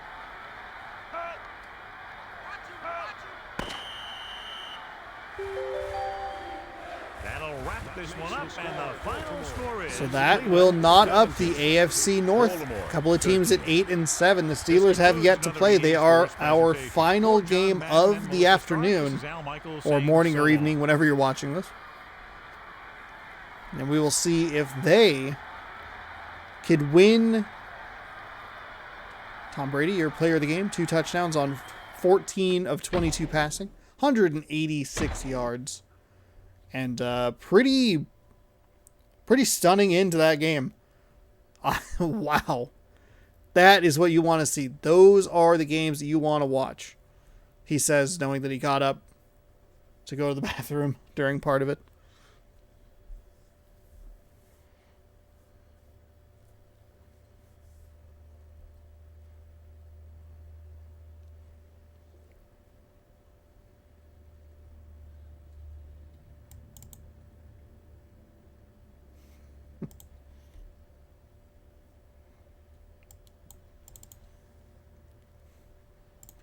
All right. So the Steelers are the last team to go. We saw the St. Louis Rams almost do what they needed to do to try and put themselves at least in second place, maybe get a little help from a different team, but they eventually fell to the Seahawks, who are now 9-6, and the Rams all but eliminated from playoff contention at 7-8. The Browns, they came through. They did what they needed to do. They got the win. They took out the Ravens. They put themselves in position to at least fight for a playoff spot. But can they get a little help? Can they get just a crumb of help from the Tampa Bay Buccaneers? Let's find out in our third and final game. Obviously, scores, standings updates, a look ahead to next week coming up after this game. Loading screen's always a great time to remind you to be sure to scroll down, subscribe, and ring that bell if you want to see more. Follow the rest of this season. Thank you so much for watching. Hopefully you've enjoyed it. I've been having a great time with it. Thankfully today the games of both of the games have been good. We discovered that my Twitch password. That's good news. I didn't say it out loud. Double good news. Thanks for being with us tonight. I thought about trying to think of a joke password, but then I kind of couldn't. So their postseason plans, while other teams have been simply playing out the string as the Pittsburgh Steelers match up against the Tampa Bay Buccaneers. I have this much. I'm Al Michaels and my partner John Madden here to bring This is a weird time to elect to do this. The defense is lucky to have this guy at the safety spot. He's always getting everyone lined up and making sure they have the right coverage call. When you get a guy like this. All right, welcome to Tampa Bay. Former members of the NFC Central are in the newly formed NFC South now, along with Carolina, Atlanta, and New Orleans. Also try to get him out of the backfield, hit him on a few screens and dump-offs. He's a threat whenever he has the ball in his hands, so don't be surprised to see him touch the ball over 20 times throughout today's game. Now this is one excited team.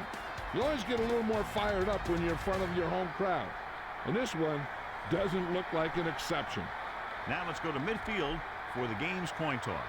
They're lined up and ready for the kickoff, so let's go to the field. All right, that's what you're looking at as far as the division is concerned. Tampa Bay, they can't win the division, but they can at least make it into the playoffs. The Falcons, I believe, are going to be locked into the 1 seed after this. I believe Washington lost today. He kicks it off. The returner and inside the 10, tries to find some room, gets up past the 25 to about the 26-yard line. What have you heard, Melissa? I was able to talk to Coach Gruden earlier today. He said that it's been a week without distractions, Al. He's confident that the team is focused and ready. Should be quite a game. That was Melissa Stark with her sideline report. Melissa Stark. With the carry. What's Melissa Stark up to these days? He stopped at the 24-yard line. He was trying to get to the corner on that play, but couldn't pick up enough blocks. That's great containment by the defense. They were all in the right position, and there was just no place for them to run. Have we had Pittsburgh on this much? I don't believe so. Dane, the lone back. Nowhere to go. A terrific stand by Tampa Bay's defense. Is that indeed Cordell Stewart, who played for this team? This line got no push at all, and there was nowhere to go. They'll be faced with a long third down play here. The Steelers line up with 4 wide receivers. The Steelers use motion. So the Steelers at least week 6. He's looking to pass. He surveys the field with the pass. Oh, week 10. Completion. Terrific athleticism there, leaping up, catching the pass. This receiver has great body control. It doesn't seem week 10. We have not seen the Steelers in a month and a half. I'm okay with it. As a person who does not really enjoy the Steelers, fine. 4 linemen and 3 linebackers lined up defensively. Looking for some room, but can't find any. He was dropped before he could get back to the line. Yeah, you can't run without good blocking.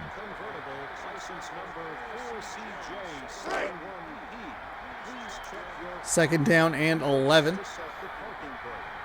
I appreciate the Steelers' commitment to the run, keeping this clock rolling. And they will try the run again. Might be trying to set up a big play action pass. One thing these guys don't want to do is give up in a running game. Because if they do that, they become one-dimensional. And that plays right into the defense's hand. The ball is right at midfield. With an extra DB, the defense is in the nickel. Quick drop. Stepping up. Looking. Oh, he finds a little room, a little wiggle room with a nice spin move right off that right side. That'll be a fantastic gain for Cordell Stewart and the Pittsburgh Steelers. They over-pursued. They hearted right up the middle. 1st and 10. Ball on the 38-yard line. The pass. He surveys the field. Gets the pass off. Big wind down the right side, out of bounds. Definitely only 1 foot down on that one. Too bad he was open.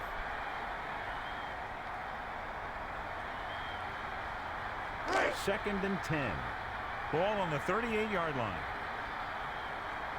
This is like an NFL Fever 2002 kind of drive right here. Moves in motion.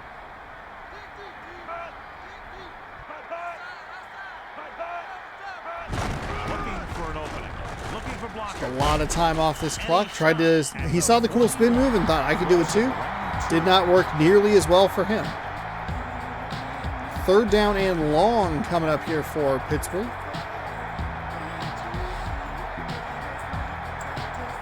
3rd down and long coming up here. 3rd down and 13 to be exact.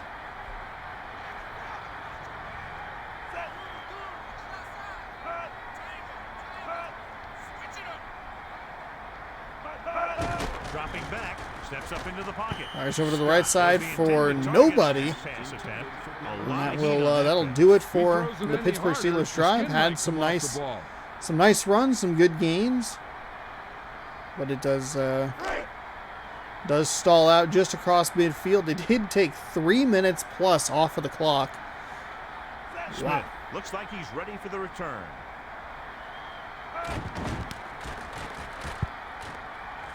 Punt his away. He's waving for the fair catch. And that'll go into the end zone and a touchback.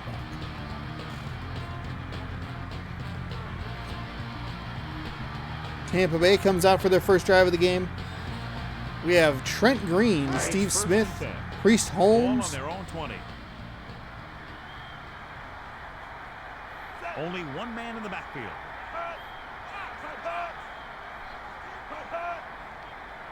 Dropping back. Green with the Throws throw. down the right side and finds a completion immediately up near the 45-yard line. Looks like there maybe is an injury to a Steelers player, but they got up okay. It's almost like they lay on the ground, and in the background, the game does like a little bit like a no injury. Okay, we're good. We're all right. Little dice roll in the background on that one.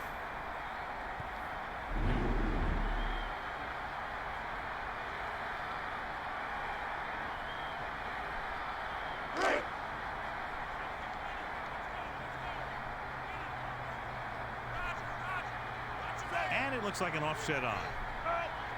1st and 10 for the Buccaneers on the 45-yard line. They'll go with a pass. He surveys the field. Trent Green rolls out to his right there, fires over the middle, finds a completion down to the 30-yard line. We'll see where they mark the forward progress, but another nice completion. The Steelers running the ball, sticking to that. And the Buccaneers, the opposite, they have come out throwing, which makes me a little nervous because we do see that. We saw that a lot, especially in slow yourself down there. Slow down a little bit. We saw that sometimes in NFL Fever 2002, where it was just like quarters would drag on because quarterbacks were missing every throw. Like, oh, goodness. And this first quarter, we are just breezing through. Looking downfield. Trent Green again looking for a pass. Finds a completion. Looking for a receiver, I should say. They dumped it off on the screen on that play. That one didn't surprise the defense. They were right there to tackle the ball carrier. 2nd and 4 coming up here. Ball on the 23-yard line. And that is it.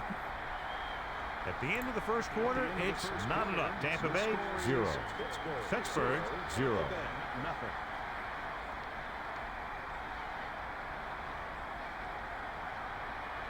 A little over 4 to go. Ball on the 23-yard line.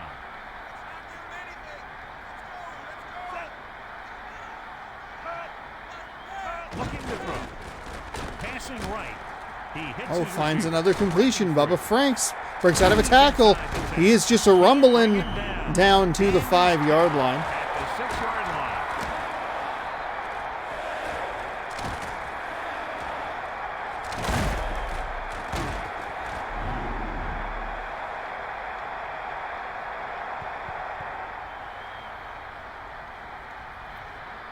Kind of curious.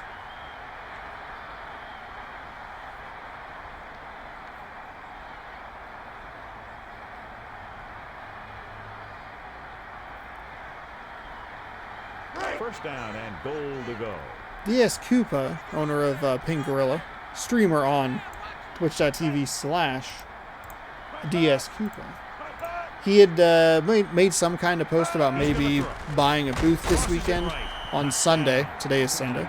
And I was curious if there was any sort of update on that. I could check Instagram stories as well, as we see an actual incomplete pass there. So it's 2nd and goal.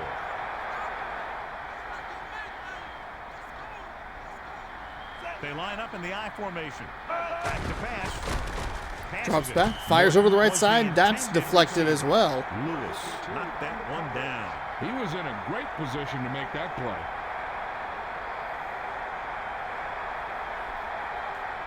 Third down now and goal to go. Ball on the 6-yard line. Morton in motion. 4:13 to go here in the second quarter. Green running into a little bit of trouble because he can't find a completion, and he just throws that one away. Was feeling the pressure on that play. He really had to rush that Bubba throw. Franks rumbled and stumbled and mumbled on down to the 5, and that is where the drive stalled. Both teams have gotten off to good starts in the first few plays, but have petered out after a couple of first downs. So 4th down and goal.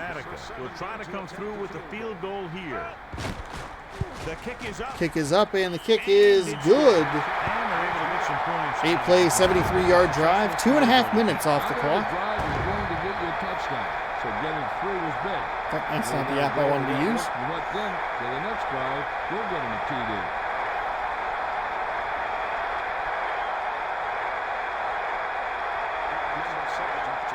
Oh, shoot. Lindor truffles are out. Maple. Ah. Number 17 is looking to pick up some blocking. All right. So all the fall stuff is starting to come out. Keep an eye on Taste Test, by the way. Some fall stuff. I already found some. Oh, I didn't want to do that. First and 10. The search function.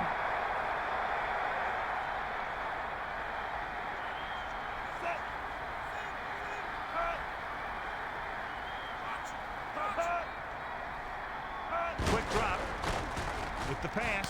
The defender's got it. Oh, and Tampa Bay gets an interception. Oh my goodness.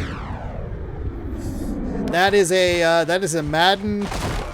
That is a mid-2000s EA Sports interception right there.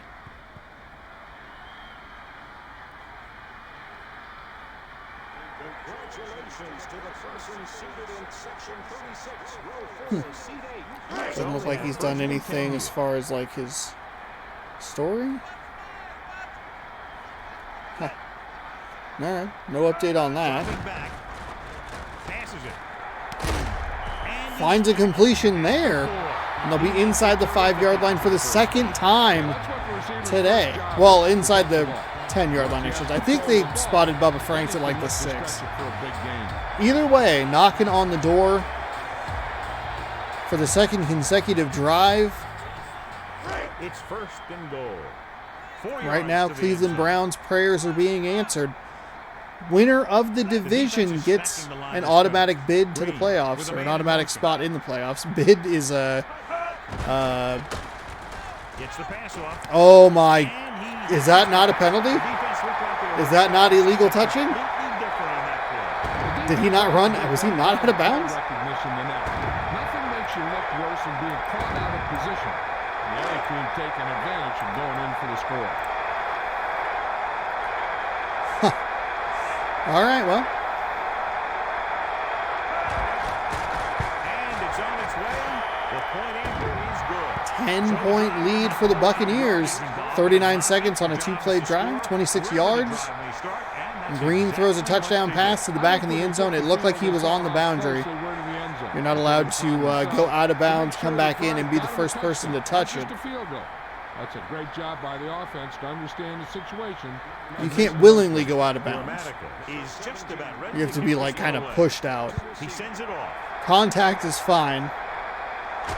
You can't just run out of bounds and come back in. Fields it cleanly. Their last drive ended with a pick, and the offense right now ready to call their first play on this drive. Okay, last drive ended in an interception. What do the Steelers have this time? They might just go to the run. 1st and 10. Ball on their own 25.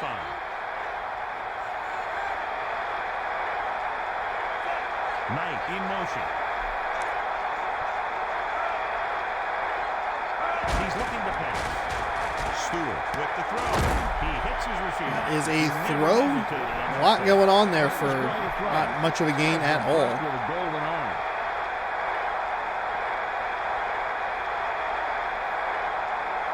Second and 10.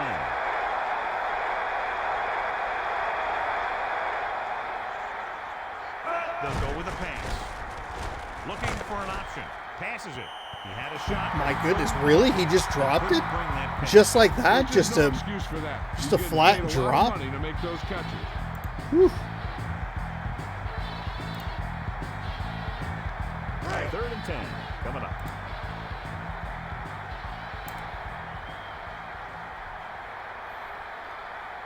With 2 extra defensive backs, the defense is in the dime.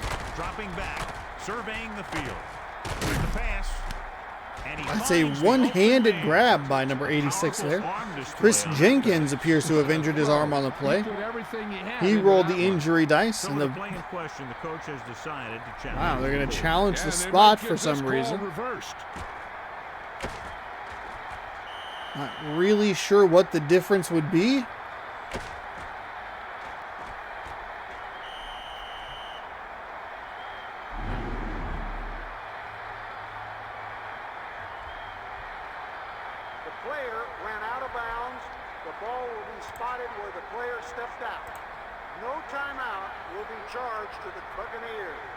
So he takes advantage of the play is reversed somehow. And it pays off. If you don't use them, they go to waste. All right, thanks, John Madden.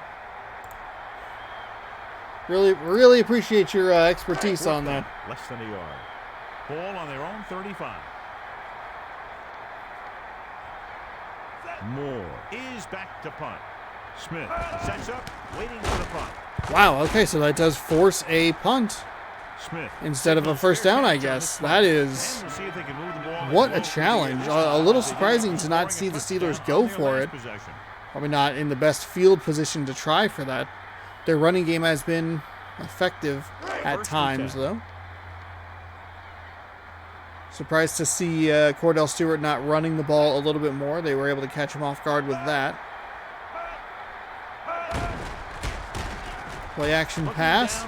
I don't know if the Steelers are going to buy it. It doesn't matter, though, because Bubba Franks is loose inside the 30, the 20, the 10. He's going to get tripped up. Oh, Bubba Franks having a heck of a game already with 2 big receptions, a couple of broken tackles-ish, but just not quite enough speed to get to the end zone.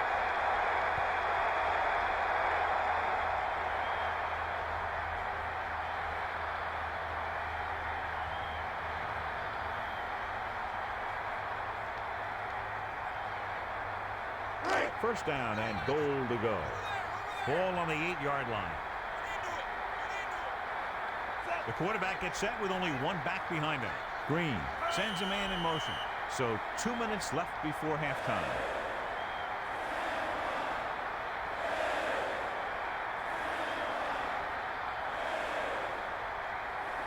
Melissa, do you have an update for us?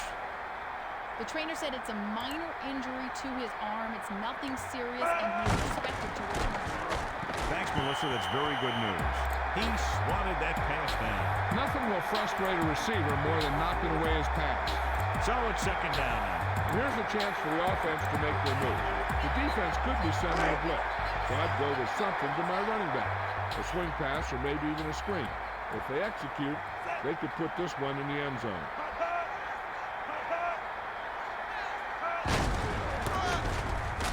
And he stopped at the 7-yard line. That run didn't get them much. Yeah, there was a defender in every gap ready to make the tackle on that play.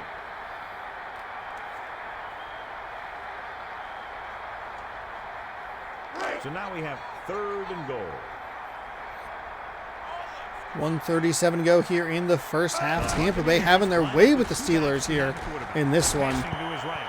4th down. He just couldn't bring that one up. With some players, they say the worst place to hit him is right in the hand. Looks like this may be one of those guys. And they'll send the kicker out to try to pick up 3 points as the half is close to the end. Grammatica is looking to add to their total with this attempt. And it's up. A nice kick. I put my arms up really early, but kick is good. So the Steelers, their defense has come through a couple of times in the red zone, a bend but don't break situation. They have given up the 1 touchdown, but still keep themselves within 2 scores, 13-0 here as we approach the end of half number 1.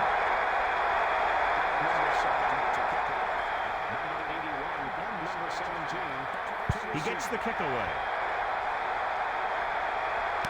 Number 81 is heading upfield. Their last drive. Kind of bounced off that first tackle, but got hit pretty hard the next time. We're guessing they're going to just throw it and do their best to move into scoring range since they don't want to go into the half with the score the way it is. 1st and 10. Ball on their own 21. With an extra DB, the defense is in the nickel. Looking to throw. Cordell Stewart pump fakes and gets hit in the backfield. Just held onto that ball way too long. Sharper breaks a tackle there. And a couple of Packers players having good games. Sharper's has a couple of tackles, 1 sack, and interception. Bubba Franks, some big numbers as well. Maybe not reception-wise, but yardage-wise, looking pretty good. Stewart sets up.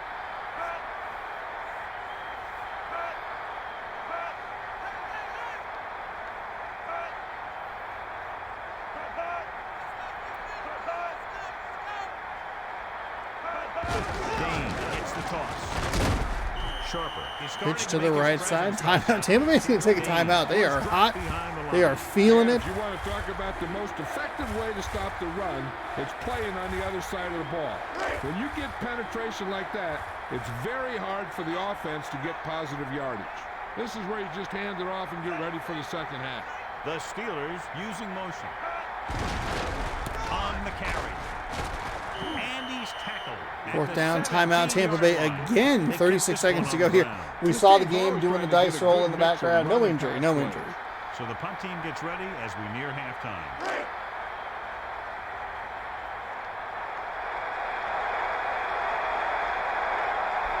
Smith is back to receive his kick. Kick is away. 31 seconds to go. They're going to get really nice field position. Nobody back there, really. Slips a tackle, and they'll start right around midfield. Came away with a field goal. Let's see what happens this time around. Here's the spot we're trying to add to the lead before the half can backfire. All it takes is one mistake, and it could be the defense that's scoring. That's why the quarterback has to throw it hard to the sideline so that no one can jump the pass and pick it off.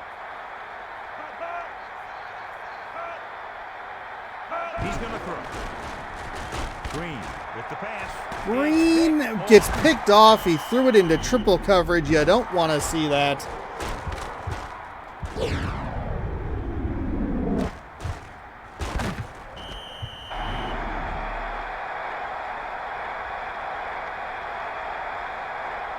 as a defender you want to avoid is trying to take a gamble for a turnover and then giving up a big play that lets them get points before the half. Wow, that is not what you wanted to see if you were a Tampa Bay fan. Couple of timeouts, they get really good field position around midfield, and then Trent Green throws an interception, throwing into triple coverage. Sudden change, that's a great time to go for a big play, and that is what Pittsburgh does down the left side of the field there. 16 seconds to go. And they have the ball at the 33-yard line. Might take a shot at the end zone here. But they don't want to blow their chance of getting some points before the half. So he has to be smart with his throw. Man in motion. Dropping back. Steps up into the pocket. Surveying the field. And this pass is completed. He pulls the trigger quickly. As hard as he throws it, he always seems to put the ball right on the receiver's number.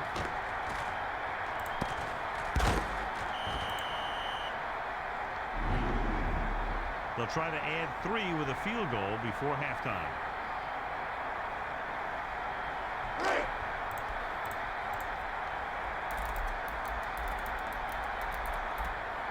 Vinatieri is looking to add to their total with this attempt. The kick is up, and it's good. The kick is good. So what is it? The interception leads to 3 points for Pittsburgh. 13-3 now, the score.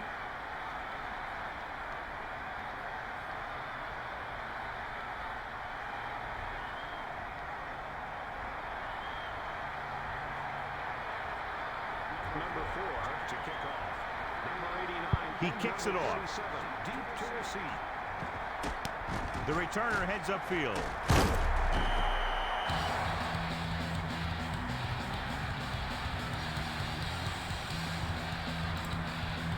This guy might have a strong arm, but I don't think we'll be seeing any type of Hail Mary.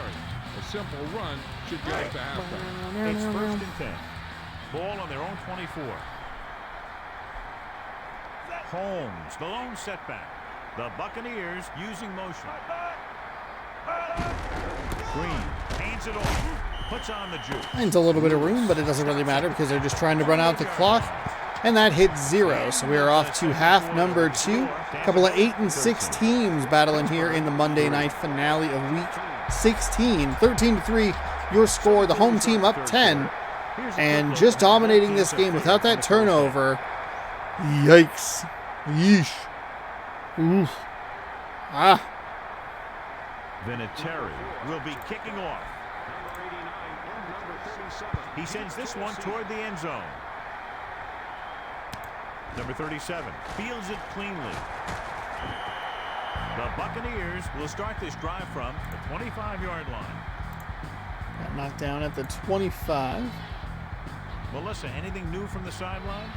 Hi, Al. The Steelers coach is worried about how well his defense can hold up. They have a lead now, but they've given up a lot of passing yards and will only see more of the same. Look for them to blitz more often on passing downs, Al. Thanks for that report, Melissa. Franks in motion. Holmes receives. They're going to the find handoff. try and find some room off the right side. Holmes picks up about 8, maybe 9. Second down and short coming up. See if maybe they stick with the running game a little bit more. Try to get that going. Really poor decision by Trent Green last time around to throw that pass into triple coverage. Got bounced around a little bit and does come up. They did come up with an interception. Turned it into 3 points and cut into that lead just a smidge. Still a 2-score game, but now it's just a field goal and a touchdown rather than 2 touchdowns. They're trying to find room off the left side, but nothing doing. They gained 8 on that one and then lost about 6. So 3rd down and 8 coming up here for the Buccaneers.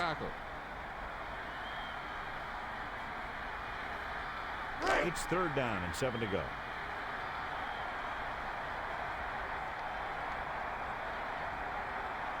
Nickelback in this time. Looking downfield. Green. Throw. Finds a receiver. It's Bubba Franks, and that's going to be a 1st down. 37-yard line. That was flawless execution. That one was all about timing. The quarterback let it go, and the receiver looked back just at the right time. 1st and 10. Ball on their own 37. Morton comes in motion.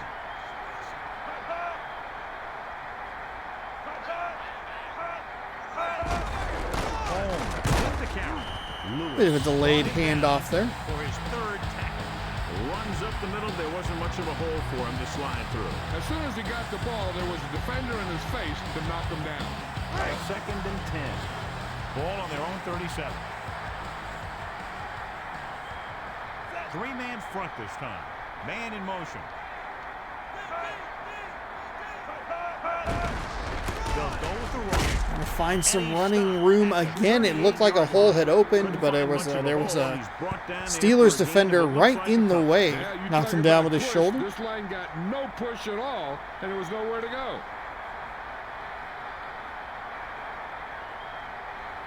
9 yards to go. Ball on their own 38.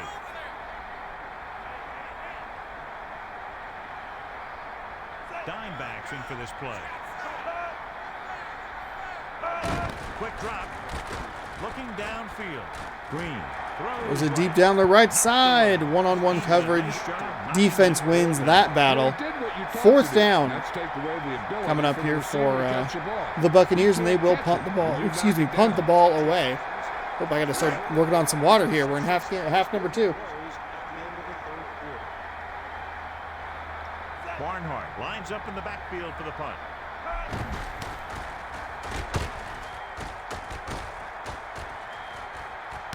I can feel it more in my throat. It wasn't like a got to attain the goal sort of scenario. It was like I was just normally talking and something just like rubbed weird. And it's like, oh, shoot. Lube that up with some water. It's 1st and 10. Ball on their own 41. Quick drop. With the throw. Cordell Stewart Finds his man. Lewis finds a guy off to the left side, but not a whole lot. Not a whole lot of a gain. 2nd down and 7 probably coming up. 8 to go. Ball on their own 43. The quarterback gets set with only one back behind him.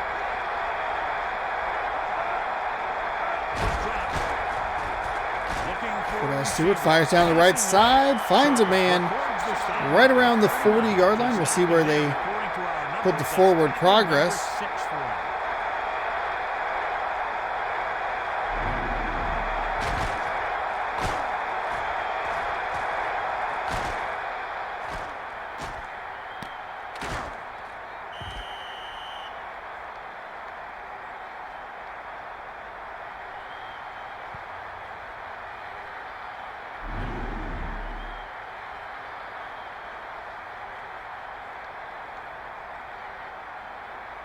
First and 10.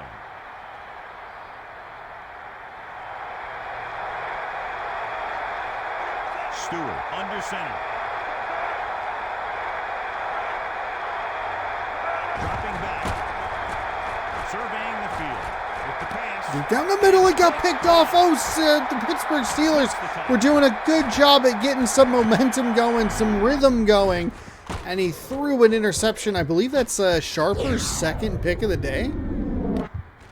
That is a nice matrix grab right there. Push Cordell Stewart off, but Stewart does get the tackle. And below you can see how these two teams have done in the turnover battle. Wow, I thought we might have a... Whew. I thought that the Pittsburgh Steelers were looking good. I thought that we might get a one-score game. Smith, the man in motion. A nice interception by Tampa Bay stops that drive dead in its tracks. And the defender brings him down at the 39-yard line. They're looking to wear this defense down with the run. Yeah, sure looks like they're going to keep testing this run defense. About 8 yards. Ball on their own 39. 4 linebackers this time. Looking to pass. Passes it out to the left. Oh, I thought that was going to be an interception as well. I got kind of startled by it. His 5th tackle of the game.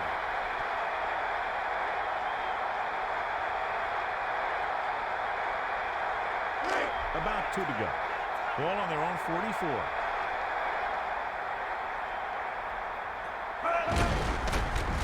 Griffin stops the play in the backfield. The quarterback took one look at the coverage and decided to run with it. Yeah, the defensive line got a big What push on and earth penetration. happened The right there? quarterback didn't make anything. And now it's Oh fourth my down. goodness. So we've reached the end of the third quarter with the Tampa Bay Buccaneers ahead of the Pittsburgh Steelers, 13-3. The teams are set for the fourth quarter of play.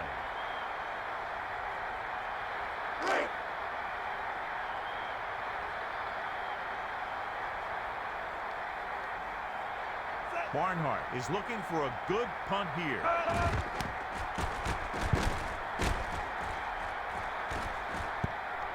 Their last drive ended with a pick. That was a terrible punt. Call their first play on this drive.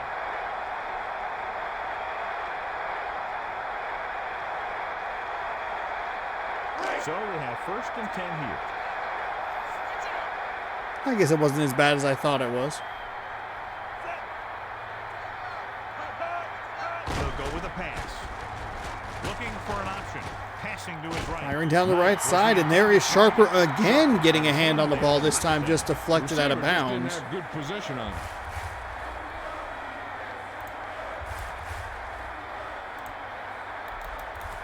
Second and 10.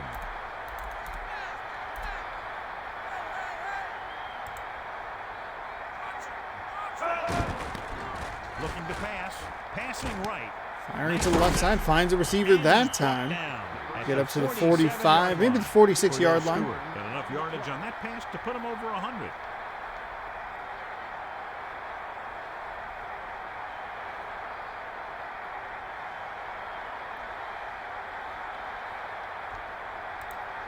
So they have 1st and 10 here.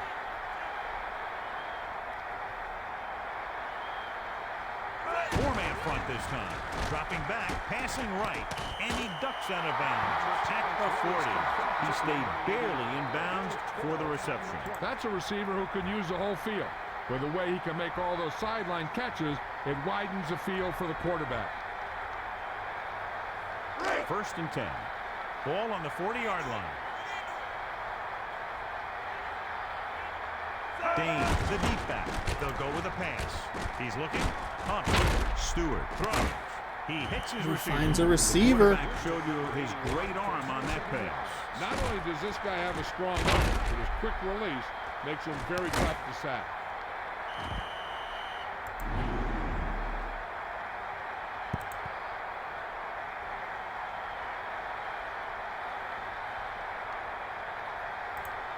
Congratulations to the fans.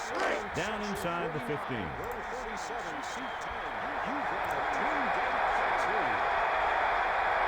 Oh, Saints Row coming out this week. The defender broke that So play. excited. He just knocked it down. One thing remains constant. No matter what kind of quarterback you are, rushing your throws is going to end up in incompletion or worse. So it's 2nd and 10. Ball on the 13-yard line. And it looks like an offset out. Looking to pass. Throws over to his right. Goes into the end zone. That would look like it was just right off the back. The receiver never turned for it.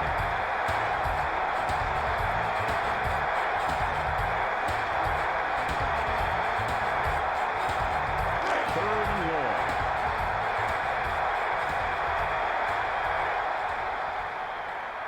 They'll go with a pass. Tossing it to the middle. Fires over the middle, and that one's just dropped off the hands. Two receivers in the area.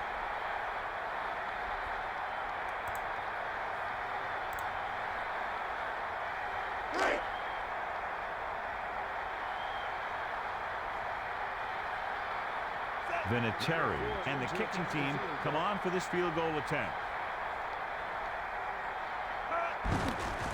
And it's on its way. The field goal attempt Is good. The 31 yards by Vinatieri. 8-play, 60-yard drive. Come away with a field goal. Cuts Key the to deficit winning to is having your 7. drives get some sort of points for your team. They got it done on that drive. I'm sure they're thinking touchdown for their next one. Number 4 to kick off. Number 37 and number 89. He sends it off. Smith opts not to take it out. So the offense takes over. The last time they had the ball, they had a very tough time getting anything going.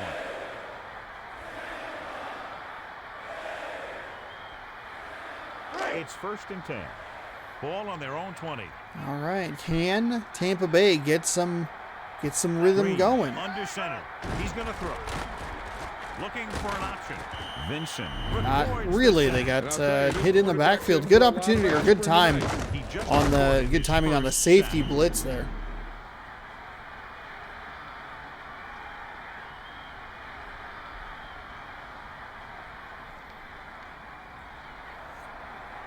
Inside their own 20.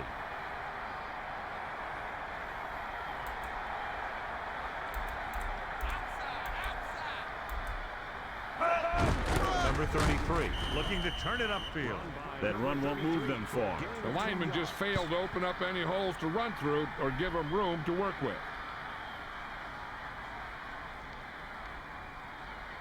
It's 3rd down, and they have a long way to go.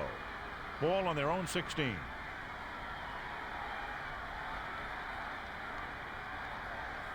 Holmes, the lone back. 2:41. They are just going to try and wind some clock here. They can take it down to the 2-minute warning with the run here. Kind of a weird decision to do on a 3rd and 14, but I guess if you're trying to get Pittsburgh to buy or to waste their timeouts, The offensive maybe line that's looked the like call. they Just collapsed on that play. let it The defense just trying to eat away at it. Trust your defense. They've been playing pretty well. Has it worked out for them?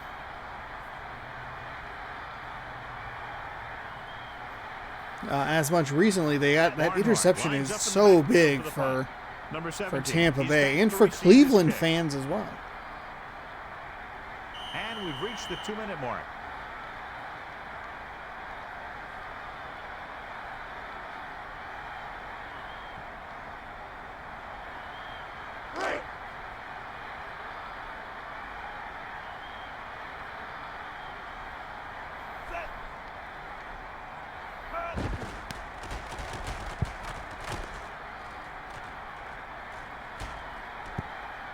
Offense goes back. That'll go out of bounds. We'll see where the field goal on their last drive.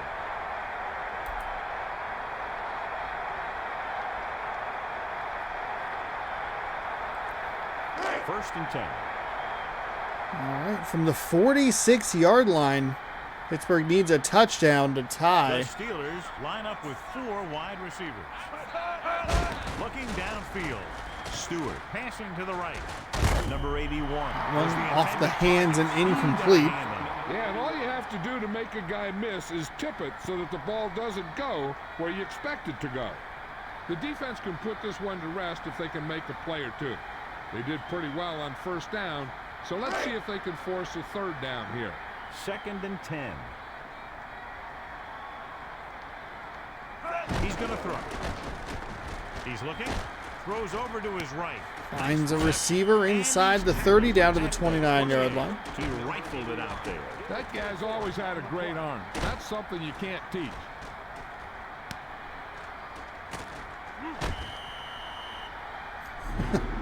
Weird diving animation there.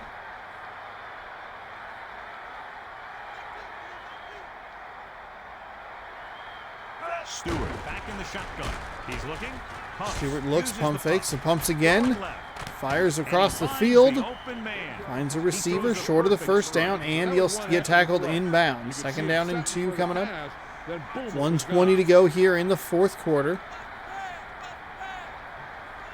4-man front this time. Short throw. Firing into triple coverage and finds a receiver. 109. Clock still going. 3 consecutive completions for Cordell Stewart. Tampa Bay, they are in control. They've been doing well this entire game. A bunch of pump fakes. Finds a man. Touchdown. Touchdown, Pittsburgh. They have erased a 13-point deficit, and they have tied this, well, extra point pending. The momentum in this game is turning. Wow. Wow, we have seen some leads erased.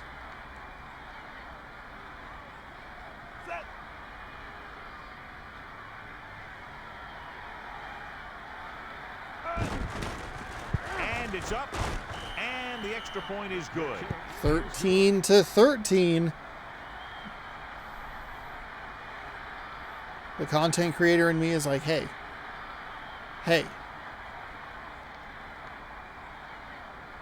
Why not? Let's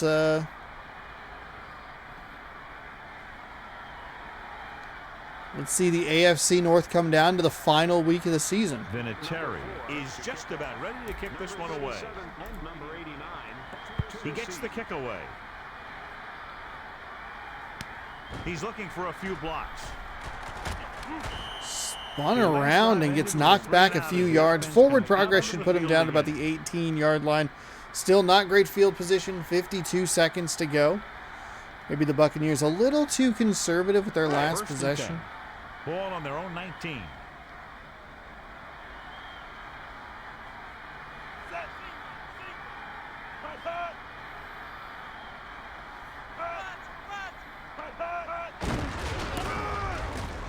Runs off the left side, nothing doing. At the 19-yard line.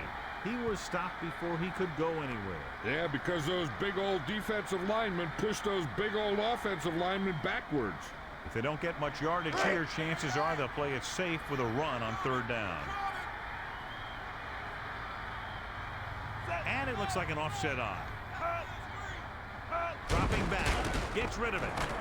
Oh, I like the play design there. I like the quick drop and throw. Obviously, this guy thinks he can complete passes and he can't.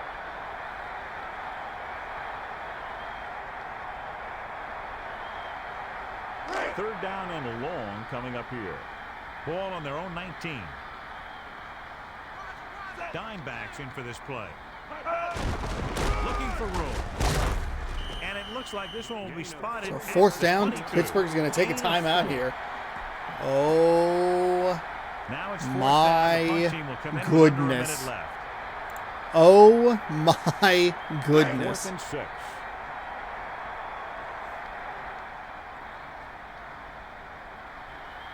Barnhart will come into this game to punt. Number 17. Kick is away. His team good field position here. It's going to go out of bounds again. Looks like the punter was just kind of on the ground back there. The defense is leaving some open territory in the middle of the field. But you got to be careful of, because these guys still have timeouts and they can throw it here. They've got to defend their own 35-yard line, because once they cross it, they're in range for their kicker.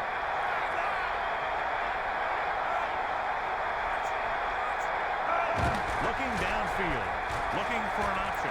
Stewart with the pass. Incomplete. That's actually probably a good incompletion for Pittsburgh. If you're going to catch the ball over the middle of the field, I'm sure you want a little more yardage than that. So the offense has to use up their timeout. They got to make good tackles up. Not wrapping up can turn a small gain into a big one down here and let them get out of bounds.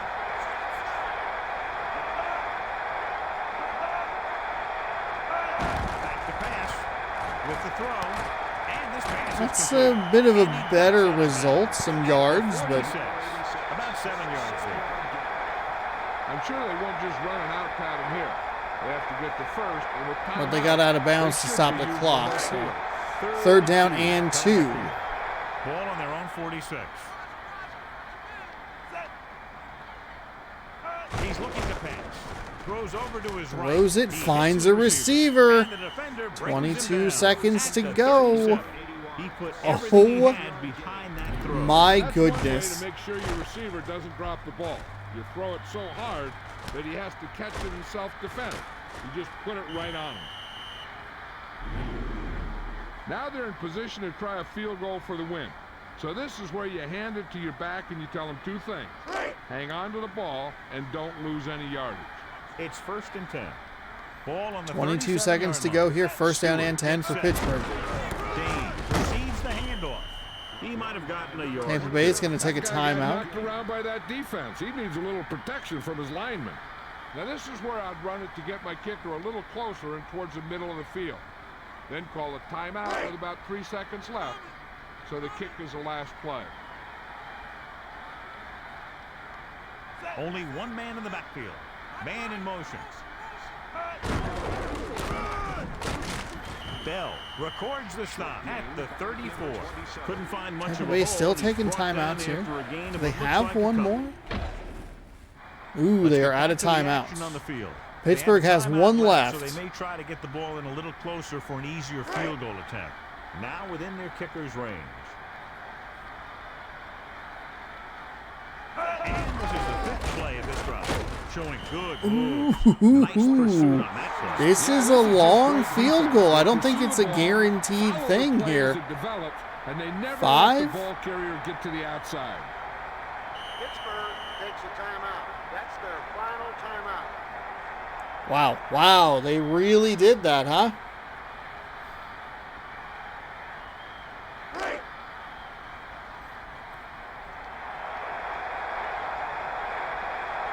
Vinatieri. All right, Adam Vinatieri. Here's the long The kick is up, and the kick is good at the buzzer. 53 yards. We've seen 3 field goals from Elam and Vinatieri. 51, 52, and 53 yards. runs out. The final score The is Steelers erase a 16. 13-point deficit and win, scoring 16 unanswered to take a lead, the lead, in the AFC North. 3 fantastic games today. This has been a Wow. presentation of EA Sports. Absolutely I'm Al incredible Michaels, to and see for that our Tampa Bay entire was crew, in control good of this game for the entire first half. 8 tackles, 1 sack, 2 interceptions. The second time we have seen a team win on a field goal, and the player of the game is still on the opposing team. That is unbelievable.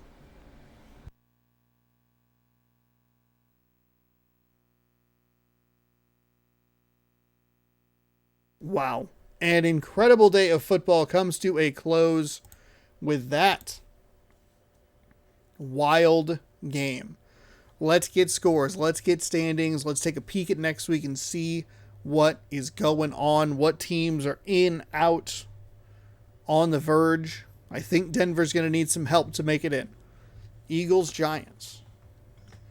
And the first 2, you're like, oh, cool. Actually, no, just kidding. They are the... Oh, Ravens, Steelers? That one we're going to look at. Hold on. We got to... Hold on. We got to... Oops. Play week. Weekly schedule. Week 16. Let's get you caught up on all the scores. The Dolphins fall to the Vikings by 10, 37-27. The 49ers, they beat the Cardinals by 7, 24-17. The Eagles fall in Dallas, 38-19 to the Cowboys. Packers lose by 3 to one of the better teams in the league. They drop to 6-9, noise, and they fall 23-20 to the Bills, who are now 11-4. The Bears and the Panthers just playing for pride. The Panthers, they improve with their 6th win of the season, 28-3. Better luck next year. The Lions get spanked. Okay, the Bears are 5-10. The Packers, the Vikings, and the Lions all, I think, are 6-9. The Falcons, they win 23-6 over the Lions. Houston with a big win over Washington. The Houston Texans now 8-7, 24-6. Your final there. Saints and the Bengals. This one is not close. 32-9. Cincinnati winners today. Giants and Colts. That's a close game. A 3-point victory for Indianapolis. Chargers. They beat the Chiefs. They improved to 11-4. It has been the Chargers division all year long, and they take out a division opponent in the process. The Jaguars clobber the Tennessee Titans 30-3. Seahawks in overtime take out the Rams 13-10. The Browns make a last-minute comeback, a thrilling last-minute comeback. They win 17-13. Broncos, they fall to the Raiders by 20. Not really a surprise considering they are 1-14. 37-17, your final right there. The Jets lose to the Patriots. The Patriots 13-2. They are winners today, 24-10. And last but not least, the Browns needed a little bit of help from the Buccaneers, and for most of the game, it looked like they were going to get it. But the Steelers mount a furious comeback. They win 16-13 on a field goal at the gun. The standings look like this. We're getting some stuff here. We got some logos, some letters. We have the home field advantages. It's going through New England. It's going through Foxborough. It's going through Atlanta. The Chargers, they won the division. The Bills have clinched a playoff berth. Let's start with the AFC because that is what is first. Patriots right now, your 1 seed. The Chargers, the 2. The Bills are the 5. The Colts will be the 4. The Steelers would be the... Colts would be the 3. Steelers would be the 4. Bills 5. Jaguars 6. Dolphins are going to need some help. They're 9-6. They fell today. Really put a damper on their playoff hopes. The Texans, I think, would be out. They'd have to get... The Dolphins... The Dolphins would have to lose, I guess. The Ravens and Browns are still kind of alive. Maybe. Because of the division race.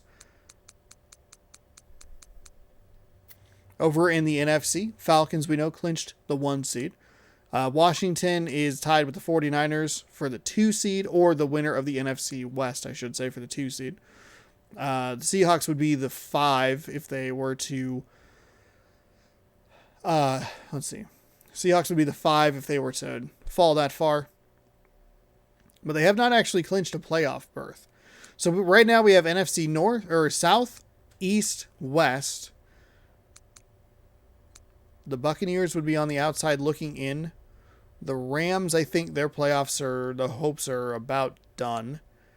The Packers they would currently be the 4 seed. They would get a home playoff game even though they're 6-9. So we'll have to take a peek at how 49ers, Seahawks, Cowboys, the Buccaneers, they took a big blow to their playoff chances today. Man, that sucks for them. In the AFC North, you have a 1-game lead for the Steelers. They're 9-6. The Ravens and Browns 8-7. The Bengals 7-8 in a competitive AFC North. The South has 2 teams, tied for the division lead. I did not realize that. Colts and Jags, they're both 10-5. The Texans are 8-7. The Titans are 5-10. The Patriots, they have clinched home field advantage. They're 13-2. They lead the Eastern Division. The Bills are just behind them. Well, not just, but the Bills are behind them in second. They have clinched a playoff berth at 11-4. The Dolphins are 9-6, and right now I believe out of the playoff picture. And the Jets are 7-8. Out in the West, it's been the Chargers division all year. It's not even really worth talking about any of the other teams. The Packers lead the abysmal NFC North. 7-9 could get you into the playoffs. 6-9 might do it if everybody loses. Packers, Lions, Vikings, they are all tied for the division lead. Bears are in last at 5-10. Not as bad a 5-10 as you would think. Falcons, they are the number 1 seed. They lead the NFC South. They have the Bucs behind them, the Panthers behind that, and the Saints all the way down to lowly 3-12. Out in the East, it's going to come down to Washington or Dallas. Nothing set in stone there. The Giants, there's a couple things set in stone. The Giants and the Eagles, they're not making the playoffs, but we don't have a division winner just yet. A lot of this stuff coming down to the final week. In the West, again, still undecided. 49ers and Seahawks, both of them feel like they have good chances to make the playoffs, but both teams are 9-6. The Rams are 7-8 and probably sitting outside the playoff race. The Cardinals 6-9. Noise. Let's see who is doing what. We have a good one here, Ravens and Steelers.